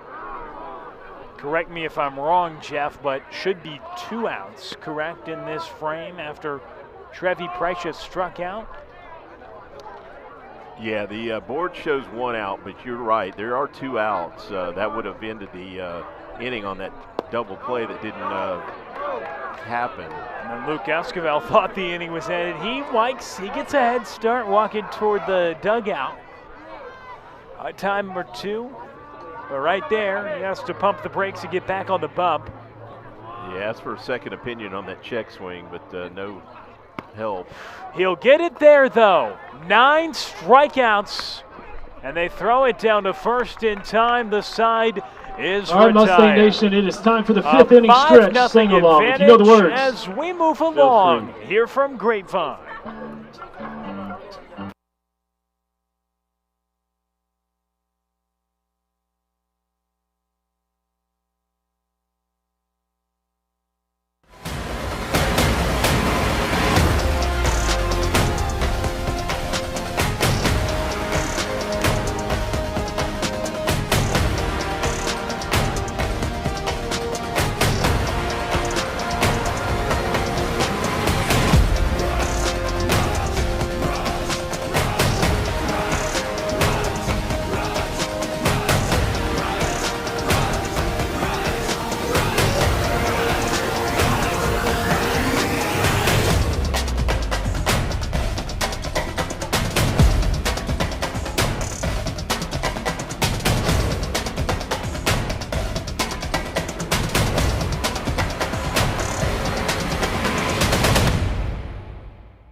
Corral leads things off.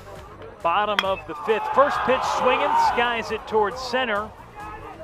And there is one out here in the bottom of the 5th inning as the Grapevine catcher flies Up next out. for the Mustangs, number 2, Zach Goldstein. Brings up Zach Goldstein, who's 1 for 2, struck out in the 1st.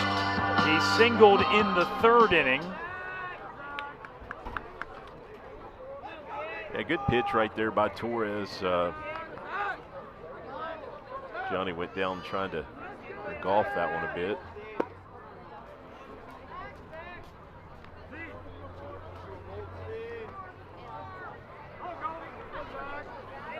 One-0 count here to Goldstein. First time that he is facing the reliever Alexis Torres. Torres came in to get the final 2 outs in the 4th inning. After the starter, Jackson Patton went 3 1/3. Final line on him, 6 hits allowed, 5 runs. 4 of them earned, 5 strikeouts as well, and 3 walks. Swing and a miss by Goldstein there. A 2-0 pitch, but he wasn't expecting that. Yeah, just another thing about Torres, he's only a junior, and we know that tomorrow night's starter, Reed, is a senior, and Patton's a senior. So this might be a guy that probably will do more pitching next season when he is a senior. You would hope. Right? You always want to grow in your role with a program as the years progress. Yeah, I mean, you develop, and certainly your seniors, when they get to that level, you expect those guys to be the backbone of your team. And another element of that is the 3-1. In this situation too, and Coach Webster saw interviews leading up to the season about how they've earned the right to have these large expectations and the privilege of having this pressure. An element of that is that every time they take the field, the opponent knows, well, these are the 2-time defending state champions, and they've been the kings of the district for multiple seasons, so you're going to get everybody's best shot every night. And Zach Goldstein with a walk, but also for Torres, he has that opportunity. It's a measuring stick to go next up for the against. Mustangs, number 12, I know it's only game Torres. 1, but who many consider the best team in the district. Well, we saw that 2 weeks ago in the tournament, the five-field tournament that the Mustangs played in. They faced 2 pitchers that were UT commits, and MLB draft prospects, they faced another kid that's an Ole Miss commit. UT Texas? What UT? UT in Austin. Okay. We're in Texas, man. Hey, there's a couple of UT is Texas here. I hear you. But and the other SEC. kid, the other kid was an Ole Miss commit who was throwing it at 93. So the Mustangs have certainly faced elite pitching, and that just goes along with Coach Webster's comments. I believe anyone who listened to the pregame interview heard him talk about that. Every team, has their sights set on knocking off the Mustangs, and so far it's been done 3 times. But with the competition that the Mustangs have played, 12-3 is a good start. Definitely had some tough tests before district play, playing an elevated schedule.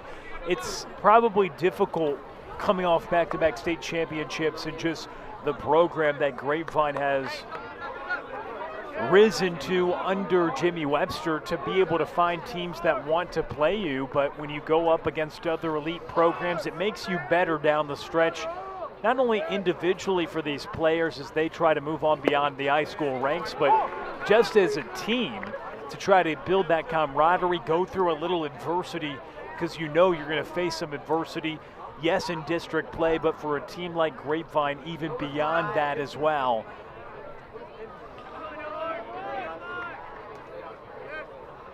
So you got a ball and 2 strikes, a runner aboard. At first base, it's Goldstein after the free pass, and he gets back in time. Inning started with a flyout by Corral, a walk by Goldstein, Torres at the plate. Yeah, talking about building chemistry, one of the wins the Mustangs had in the tournament last weekend on Friday, they had to come from behind to beat Austin Westlake, rallied from a 6-4 deficit, and won that game 8-7. Those are definitely chemistry building wins. They almost came from behind again the following day. They lost 14-12, a game that they were also behind 4 or 5 runs and battled back. So those later in the season, when you can come from behind like that, that could definitely help you advance in the playoffs. Runner is off. Into second in time is Goldstein after the walk. And it pays dividends, but it's also a lot of fun to witness just good baseball, good teams versus good teams. And I know we mentioned it before, but a rivalry matchup to open up district play, it's just a phenomenal start and a great crowd here. The 2 teams will meet again tomorrow at Colleyville. Swing and a miss there by Torres. So he's been retired all 3 times tonight. It brings up Santiago Montes. Up next for the Mustangs, number 32, Santiago Montes. So give some credit to Alexis Torres. He had a rough opening outing of the year, but his last few outings starting to settle in a little bit. Gets the strikeout of Torres and trying to work around the 1-out walk that is now at second after Goldstein swiped it. But a fly out by Corral, a strikeout of Torres, there's 2 down. And Montes watches the first low. Good block by Trevi Prycia to keep it in front and not allow the runner in Goldstein to get to third. That 2-strike fastball he threw by Torres, you could just see what it did for Torres' confidence. He, just kind of picked himself up, and like you said, he's getting a feel for it out there, and had that one rough outing, but has settled in his last couple outings, and is keeping the Panthers in the ball game so far. So Montes leaves it upstairs. He's 1 for 2, singled in the second, struck out in the fourth. So far on the other side of the line score, it's 5 innings of work, 9 strikeouts, a season best for Luke Esquivel, and still no earned runs allowed this season as it's looked back. He came in with 17 1/3 and no earned runs allowed, and he's gone 5 shutouts so far tonight. on top of a season-best 9 strikeouts, but it's Montez at the plate now trying to add on to what is now a 5-run lead. Good hitters count right here. This is one of the things we talked about is when the pitcher gets behind, make them pay for it.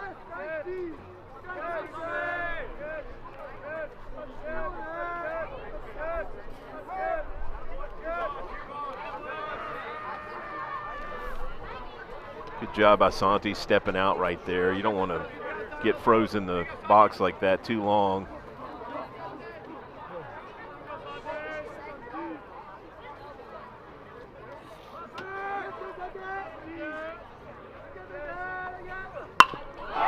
That's hit toward right and down. A base hit for Montez. Coming across to score is Goldstein. That's a run for the Mustangs. 6-0 advantage for Grapevine.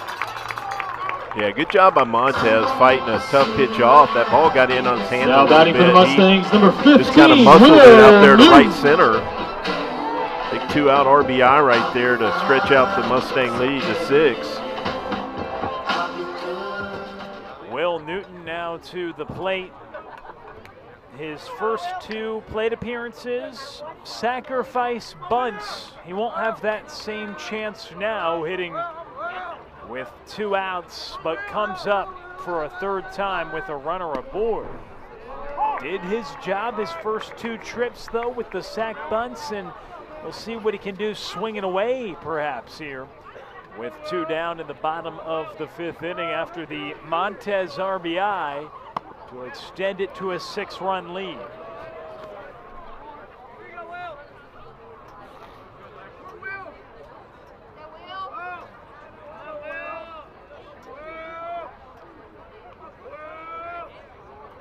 I know Will had a multi-hit game in that last tournament.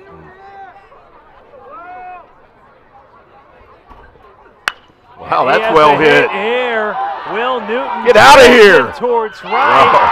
And it's down in the outfield, picked up by Jackson. And a double for Will Newton. Have a day at the plate. 2 sac bunts, and he doubles to right with 2 outs to bring us back to the top of the order. Now I thought they had a shot to get out of here. He had a little bit of top spin on it, but well hit.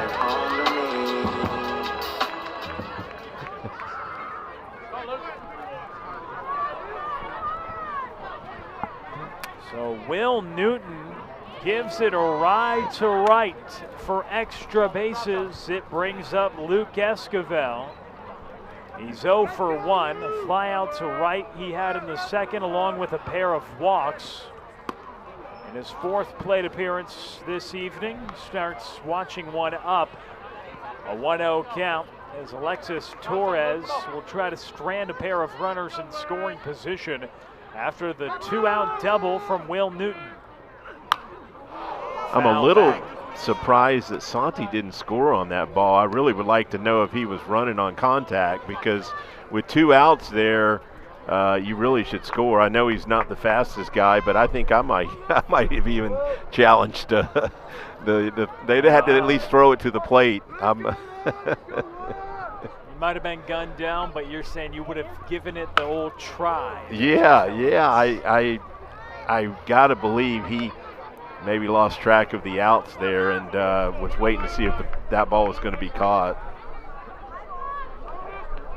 As he gave it a ride, hitting it over the reach of the right fielder, Ethan Jackson, for Colleyville.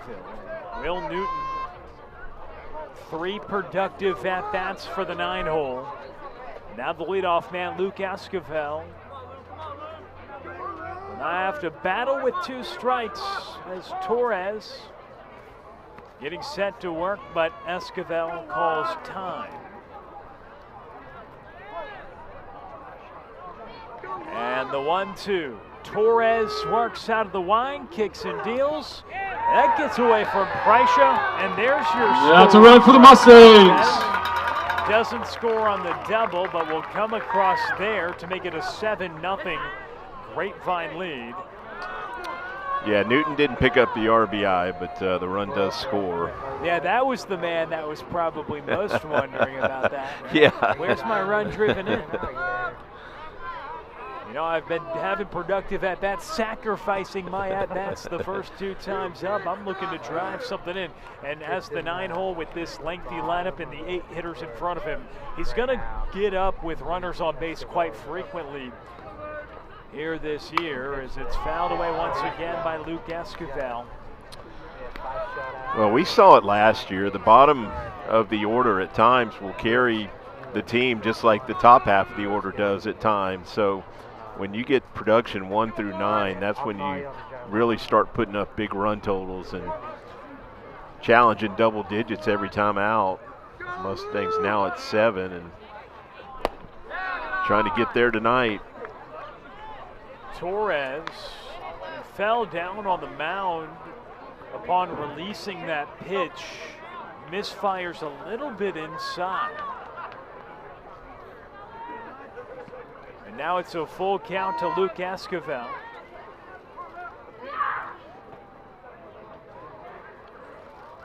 Newton at third base.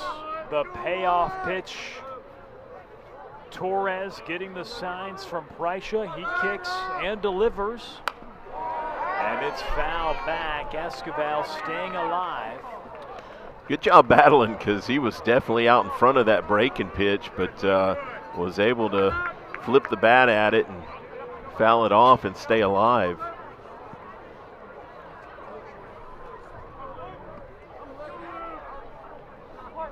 See that flag blowing out to straight away center, definitely more than we saw early.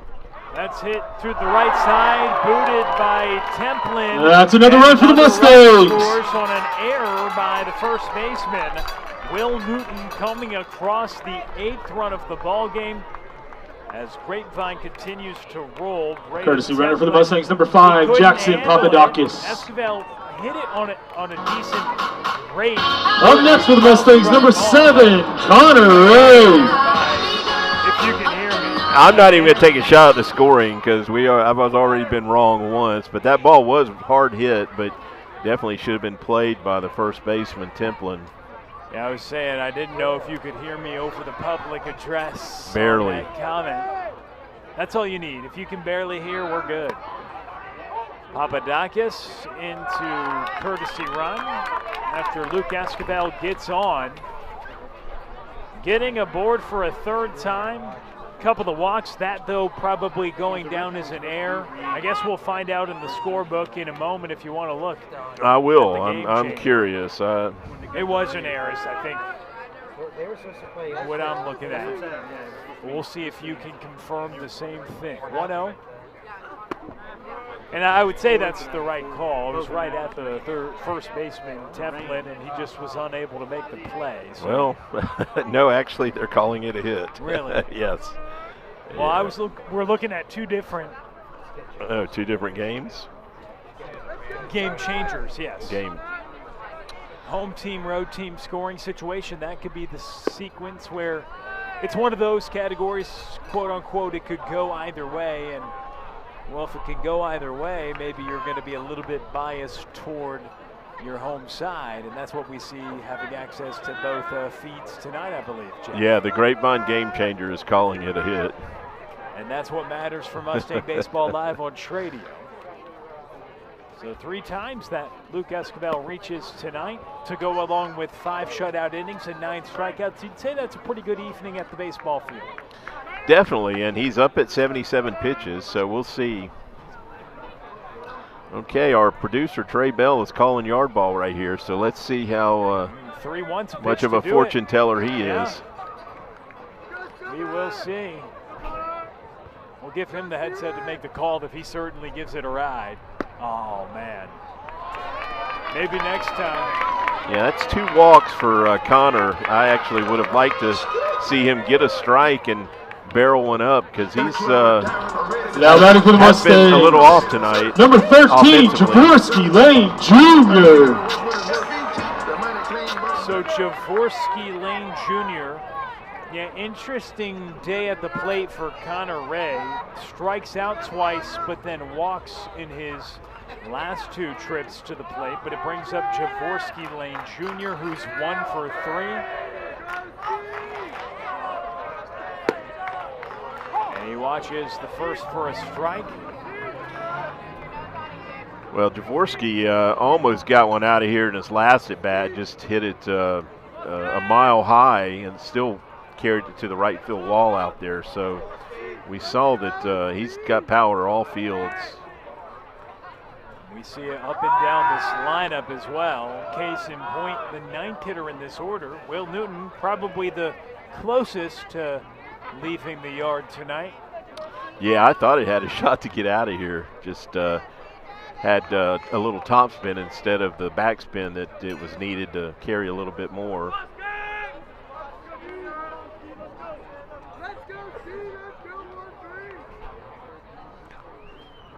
The 0-1 is fouled back. 0-2 count, so an 8-0 lead for Grapevine. And yeah, I guess we could start the wheels turning on who perhaps is the player of the game tonight. 8 runs on 8 hits for Grapevine so far. You probably would say, at least if I had a vote, and I know your vote is definitely way more powerful, but I probably would go Luke Esquivel. No, I would go Luke also. I mean, there's obviously been some hitting tonight, but Luke's been – you shut a team down on the mound, and the worst you can do is tie. So Luke's going to get my vote. The only multi-hit game for the Mustangs in this one is actually their 8th hitter in the order, Santiago Montes, who has 2 hits.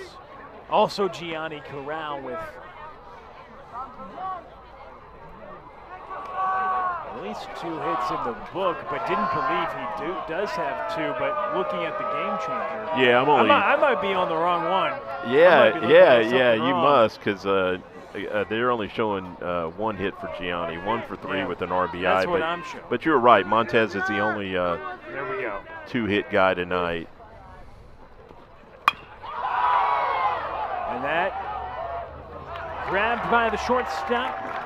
After 5, the Panthers 0, and Mustangs Lane is 8. retired, an 8-0 score after 5. We continue next on Tradio.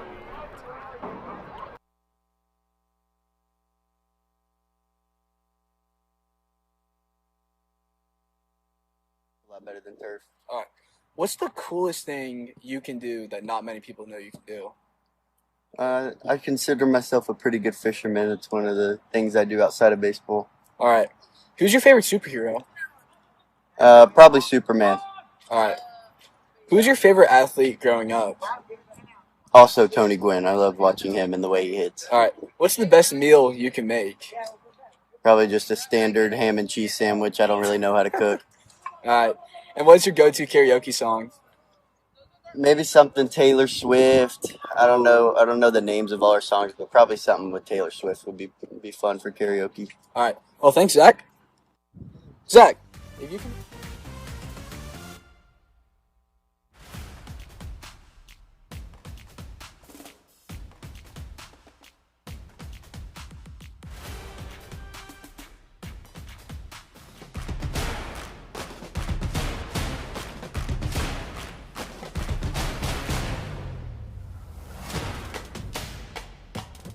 For the Panthers, number 25, Joe Green.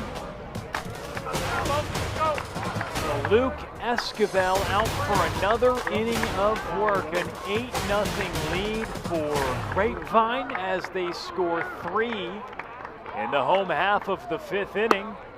And Luke Esquivel begins his 6th inning of work, firing a fastball past Joe Breed here in the 6th.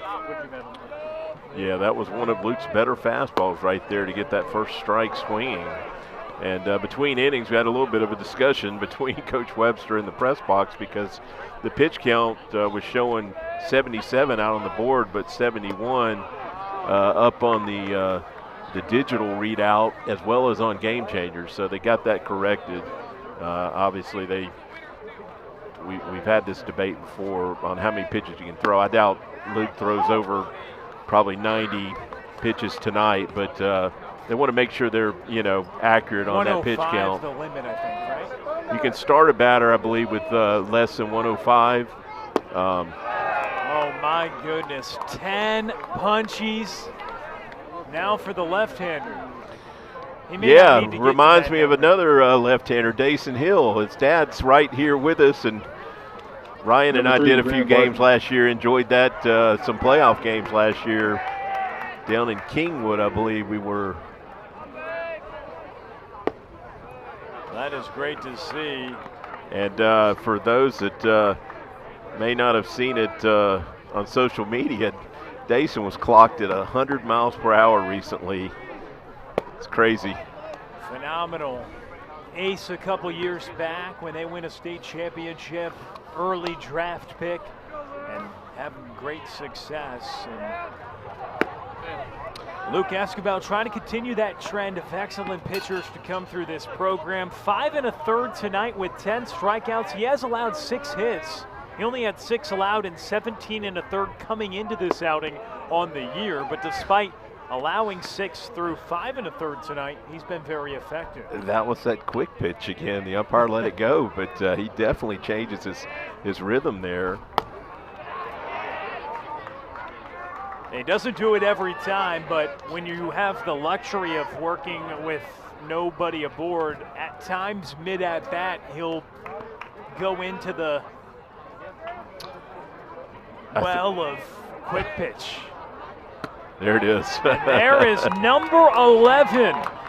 Luke Escobar has struck out 11 Colleyville Heritage Panthers, and he's dialed in tonight through 5 2/3. Yeah, just froze him right there on a curveball.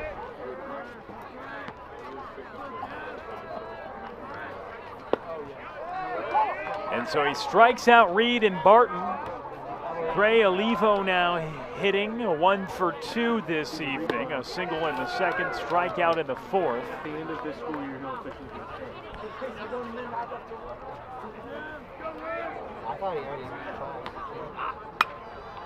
That's fouled away. So an 0-2 count. Luke Escobar with a chance for a dozen strikeouts. He's got 11 right now. Go down, let's go. Trying to work through 6 shutout. And he goes to the high fastball. Olivo lays off. Yeah, he's got it all working tonight, even though they do have some hits. And that is a dozen strikeouts. He catches Olivo looking, strikes out the side.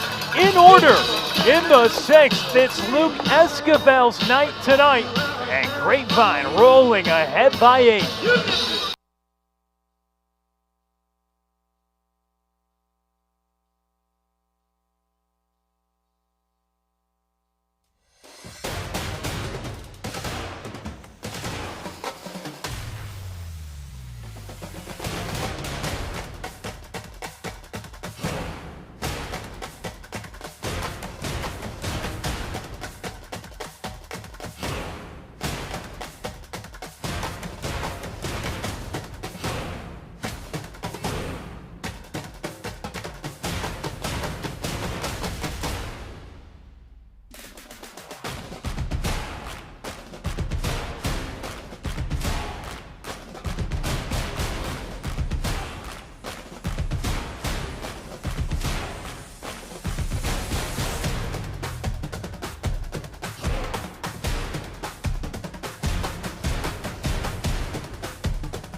All right, Lally Escobar leading things off in the bottom of the 6th inning.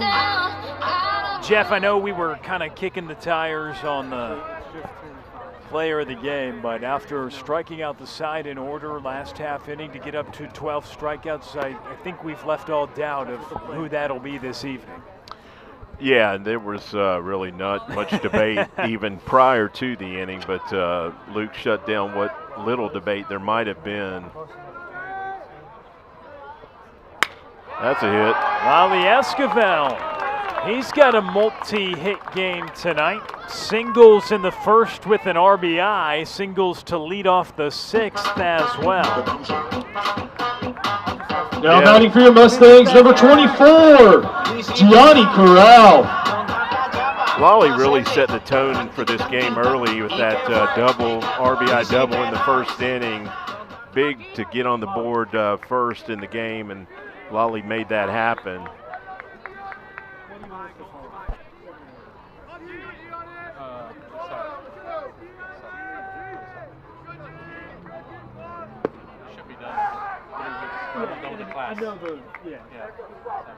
So Lally with a pair of hits tonight after leading off the frame with a single. 1-0 count. It's Torres still out on the hill. Pop up right side. And it's Templin who's unable to track it down in foul territory. He's had a tough game at first base tonight. That was a play he should have made right there, and he's had a couple of those. So gives new life for Gianni, who had an RBI single in the first inning. And that bounces and gets away, allowing Lally Esquivel to get to second. So he's had a 2-hit day. His younger brothers had 6 shutout with 12 punch-outs on the other side. And Grapevine ahead 8-0 here in the district opener against their rival in Colleyville. Yeah, the Mustangs could end this game this inning with 2 runs. That's a ground ball to third, gathered by Wallace on in time. So 1 out. Lally Esquivel stays put. Up next for the Mustangs, number 2, Zach Goldstein.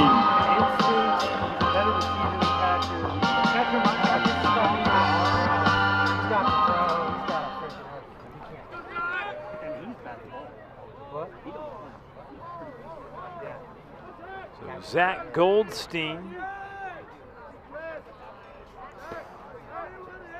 hits with Lally Esquivel at second.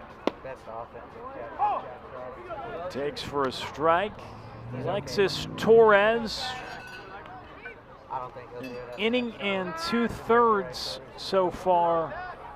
Or now 2 innings of work after recording it out here in this frame. Out of the bullpen after the starter, Jackson Patton went 3 1/3. It's Torres who's gone an inning or 2 innings now. He's surrendered 3 runs, 2 of them earned, and 3 hits. So 9 hits now for Grapevine. I went to go see Flash and it worked out that they're playing. Here it's going nuts. He always performed all summer in our tournaments. Yeah, only 2 hitters in the Mustang lineup are hitless. The other 7, a couple of multi-hit guys, and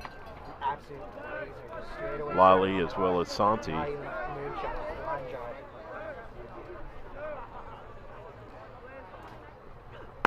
It's up and out. And correct me if I'm wrong, but the 2 guys who don't have hits were the 2 guys that we had on a full-screen graphic before the game. Correct. We put a jinx on them. My goodness. The only 2 guys that don't have a hit tonight for Grapevine are the 2 guys you would think would be most likely to have hits, with the numbers both with north of 1,000 OPSs in Conneray and Nomar Torres, who we highlighted off the top. Yeah, both guys hitting over 400 on the year. At least they were starting tonight's game.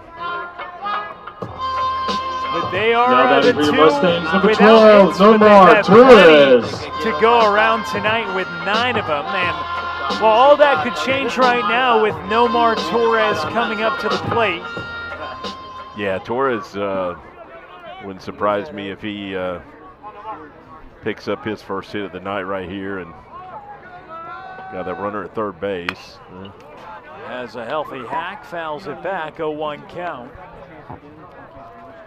Runner over at third in Lally Esquivel, who began the frame with a single.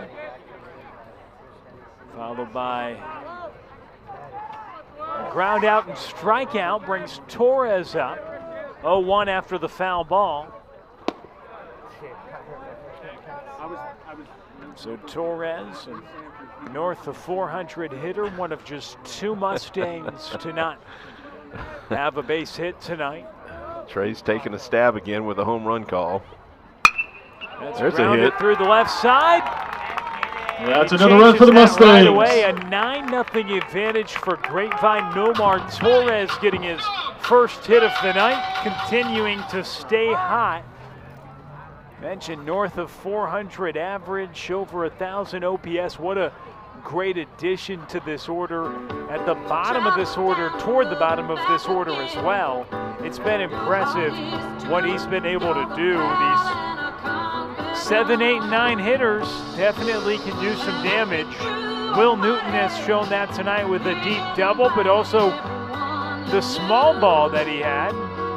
He's waiting on deck as Santiago Montes is about to hit. And he's got a pair of hits tonight out of the 8th spot. So 7, 8, 9, everybody but one person now with a hit for Grapevine in this game. And it's a 9-0 advantage. 9 runs on 10 hits for the Mustangs. No runs for Colleyville. How many hits do you have for Colleyville tonight?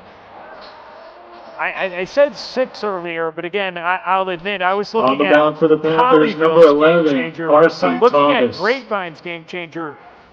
We have him down for 4. Yeah, only 4 hits is okay, what I so see. I misspoke, and apologies for that, but it's still pretty crazy that through 17 1/3 this year, he had only allowed 6 hits. Through 6 shutouts tonight, he's allowed 4, but he still has yet to allow an earned run this year in 23 1/3 innings. 23 1/3 innings and no earned runs allowed. What's your reaction to that stat? Well, I'm trying to figure out where those two hits were that Grapevine didn't register as hits. I'm trying to remember what plays we didn't make in the field that could have gone either way. I don't remember what that would be. It could have just a human error. But I mentioned this earlier. I feel like Colleyville had a good approach tonight.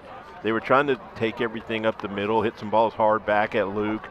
A few of those got through. Luke made some nice plays on a couple of them. I think it speaks to Colleyville's hitters that they came in with a pretty good game plan.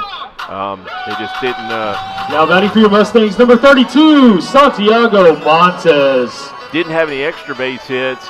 Really didn't push guys around, didn't bunt to move guys into scoring position, and that's why they're scoreless. But when you have that many strikeouts, that's when you start stranding runners. And you mentioned 12 strikeouts now for Luke. Just really impressive. Why do you think he's been able to punch so many hitters out tonight? Well, it is over his average. So yeah, I mean, he's averaged 2 an inning tonight. That's a good question. Other than every pitch he's had working tonight. So that's going to end the 6th inning. But yeah, the Mustangs comfortably ahead 9-0. Panthers 0. We go to the Mustangs top of the 7th. 9. You're watching Mustang Baseball Live on Tradio. Mustang Nation, it's your time to shine.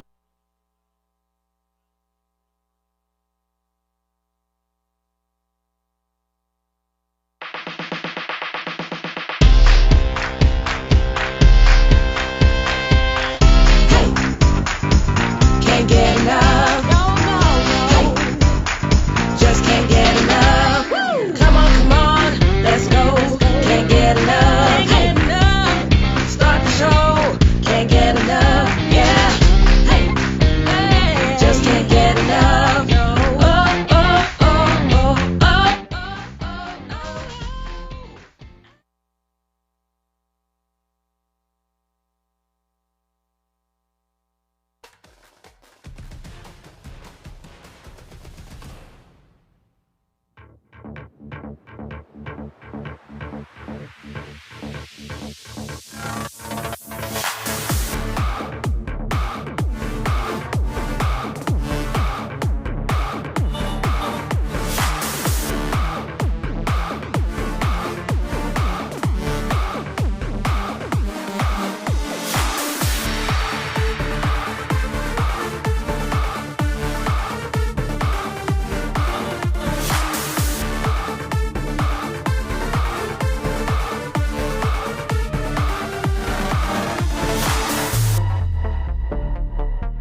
Okay. The FIP, fielding independent pitching, which isolates a pitcher's performance, looking only at outcomes they can control directly, strikeouts, walks, hit by pitches, and home runs allowed, and trying to remove variables of fielding and luck. Well, Jax has a -2 FIP, and it's just like ERA. The lower, the better. So I don't know how you can get to a negative number other than it's exceptionally dominant. He struck out 11 guys and only issued 2 walks over 8 innings. So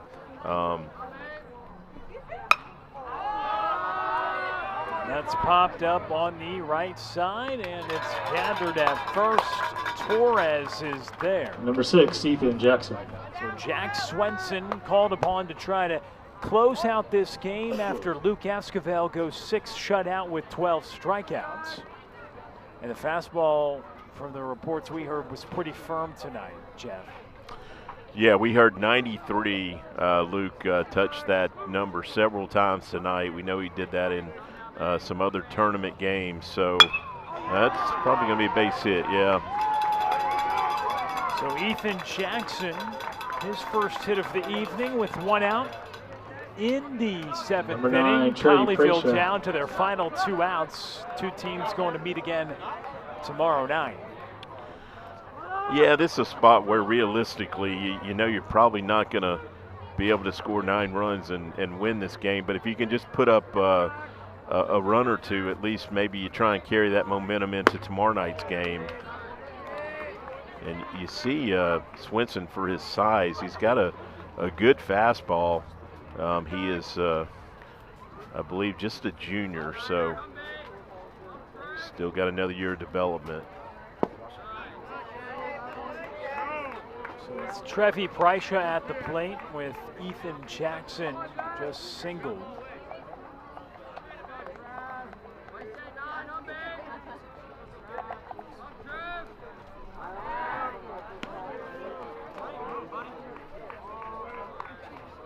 And Prycha hitting. 1 out, 1 on. Swenson tries to get the final 2 outs and give Grapevine what would be their 13th victory of the season. Enter tonight with a 12-3 record as Prycha takes. Yeah, Luke is now out in left field, so that means Andres Martinez came out of the game. 2-1 up and out. So for Swenson, 8 innings on the year, 8 hits allowed, 5 earned, 11 strikeouts, like you mentioned, just to 3 walks. I guess that's my only problem with that FIP stat is it doesn't really account for earned runs. I kind of prefer the ERA stat. It's a pop up on the infield, caught by the second baseman. It's Newton who's there, and Colleyville down to their final out. And Jeff would love to talk at length with you about FIP, but now we're down to our final out. It certainly is a metric I've seen used a lot. Oh, I see it all the time in the major leagues. I think it's more relevant in the majors just because there's more home runs. And so they're trying to limit home runs more. In high school, the vast majority of your runs do not come from home runs. In the major leagues, it's probably closer to a 50-50 number. So home runs are more relevant at that level than they are at the high school level. Actually, I think the whip ratio is way more telling.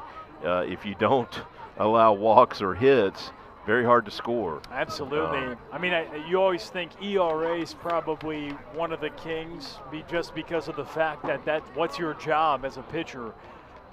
Don't allow runs, right? But I agree, whip right up there because it's how many base runners you're allowing per inning. Well, we looked at Luke's coming into tonight, and his whip was like a .53.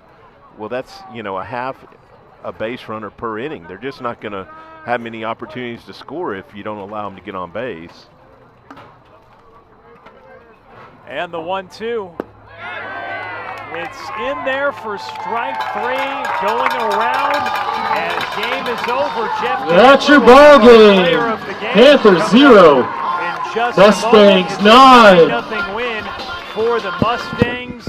Thank you so much for tuning in with us tonight. And on Saturday, pleasure to work with Jeff Knipper, our cameraman Brian Jones, Trey Bell.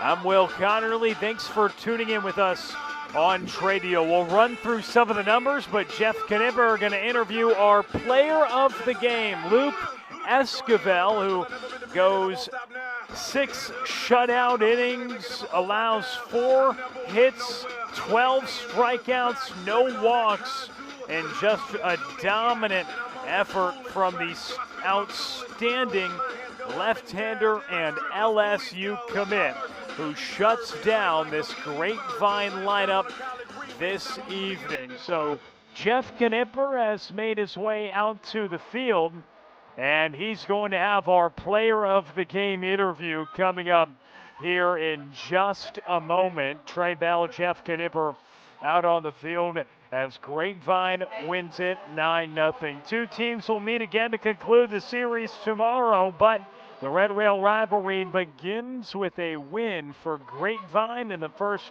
of these back-to-back matchups in district play. But a rivalry matchup, district opener, and Luke Esquivel, the star of the show here in this one.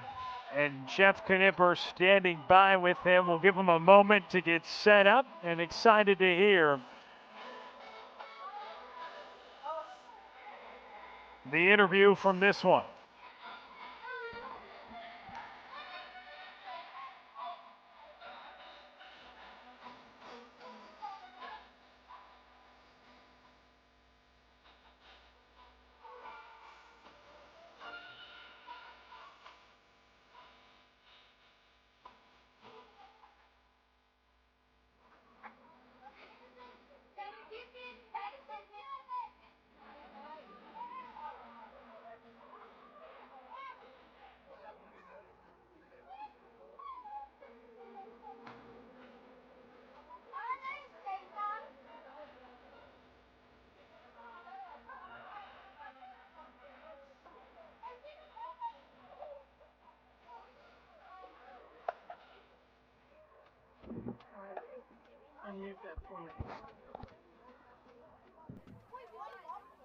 Okay, let's see if talk.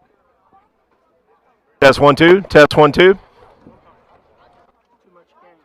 Too much game. Again.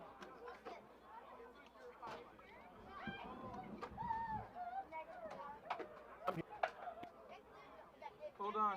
Hold on. Really had everything working tonight. Just tell me what you felt like was your best pitch tonight, but I saw 3 different pitches that you had complete control of. Yeah, I mean, I felt good on the mound, and I just went out there and competed and tried to attack the zone and just play off that and let my teammates behind me do their job. One thing I noticed, they had a couple hits the first time through the lineup, but those guys that had hits their first time through the lineup, you shut them down their second and third at bats. Did you make any adjustments, or was that just you made the pitches the second and third time around to get the outs? Yeah, I mean, I'm a hitter myself, so I know how hard hitting can be sometimes, and when there's somebody like me on the mound, it's hard to hit. So like I just said, just try to attack the zone and let my teammates do their job. Well, you had 12 strikeouts on the night, so you were definitely tough to hit. Yeah. What we noticed was, I believe the first 5 or 6 strikeouts were all looking. You really had them off balance with 2 strikes. Tell me what you think caused that tonight. I think just the way I can tunnel my pitches, it just gets them kind of buckled up, I guess you could say. And especially like you said, like I have all 3 pitches working, so I mean it's hard to hit when. Well, your fastball, I know, touched 93 several times tonight, and so you were doing a great job changing speeds. You haven't given up an earned run all season, which is ridiculous. With now you've thrown, I believe, 23 innings on the season. Tell me, how do you feel compared to last season, where you're at this year? Because you were very dominant last year. Yes, sir. Yeah, last season was great, but I think this season I came into the season way stronger than I was, and just more of an athlete than I was last year. So I think that helps, and so yeah.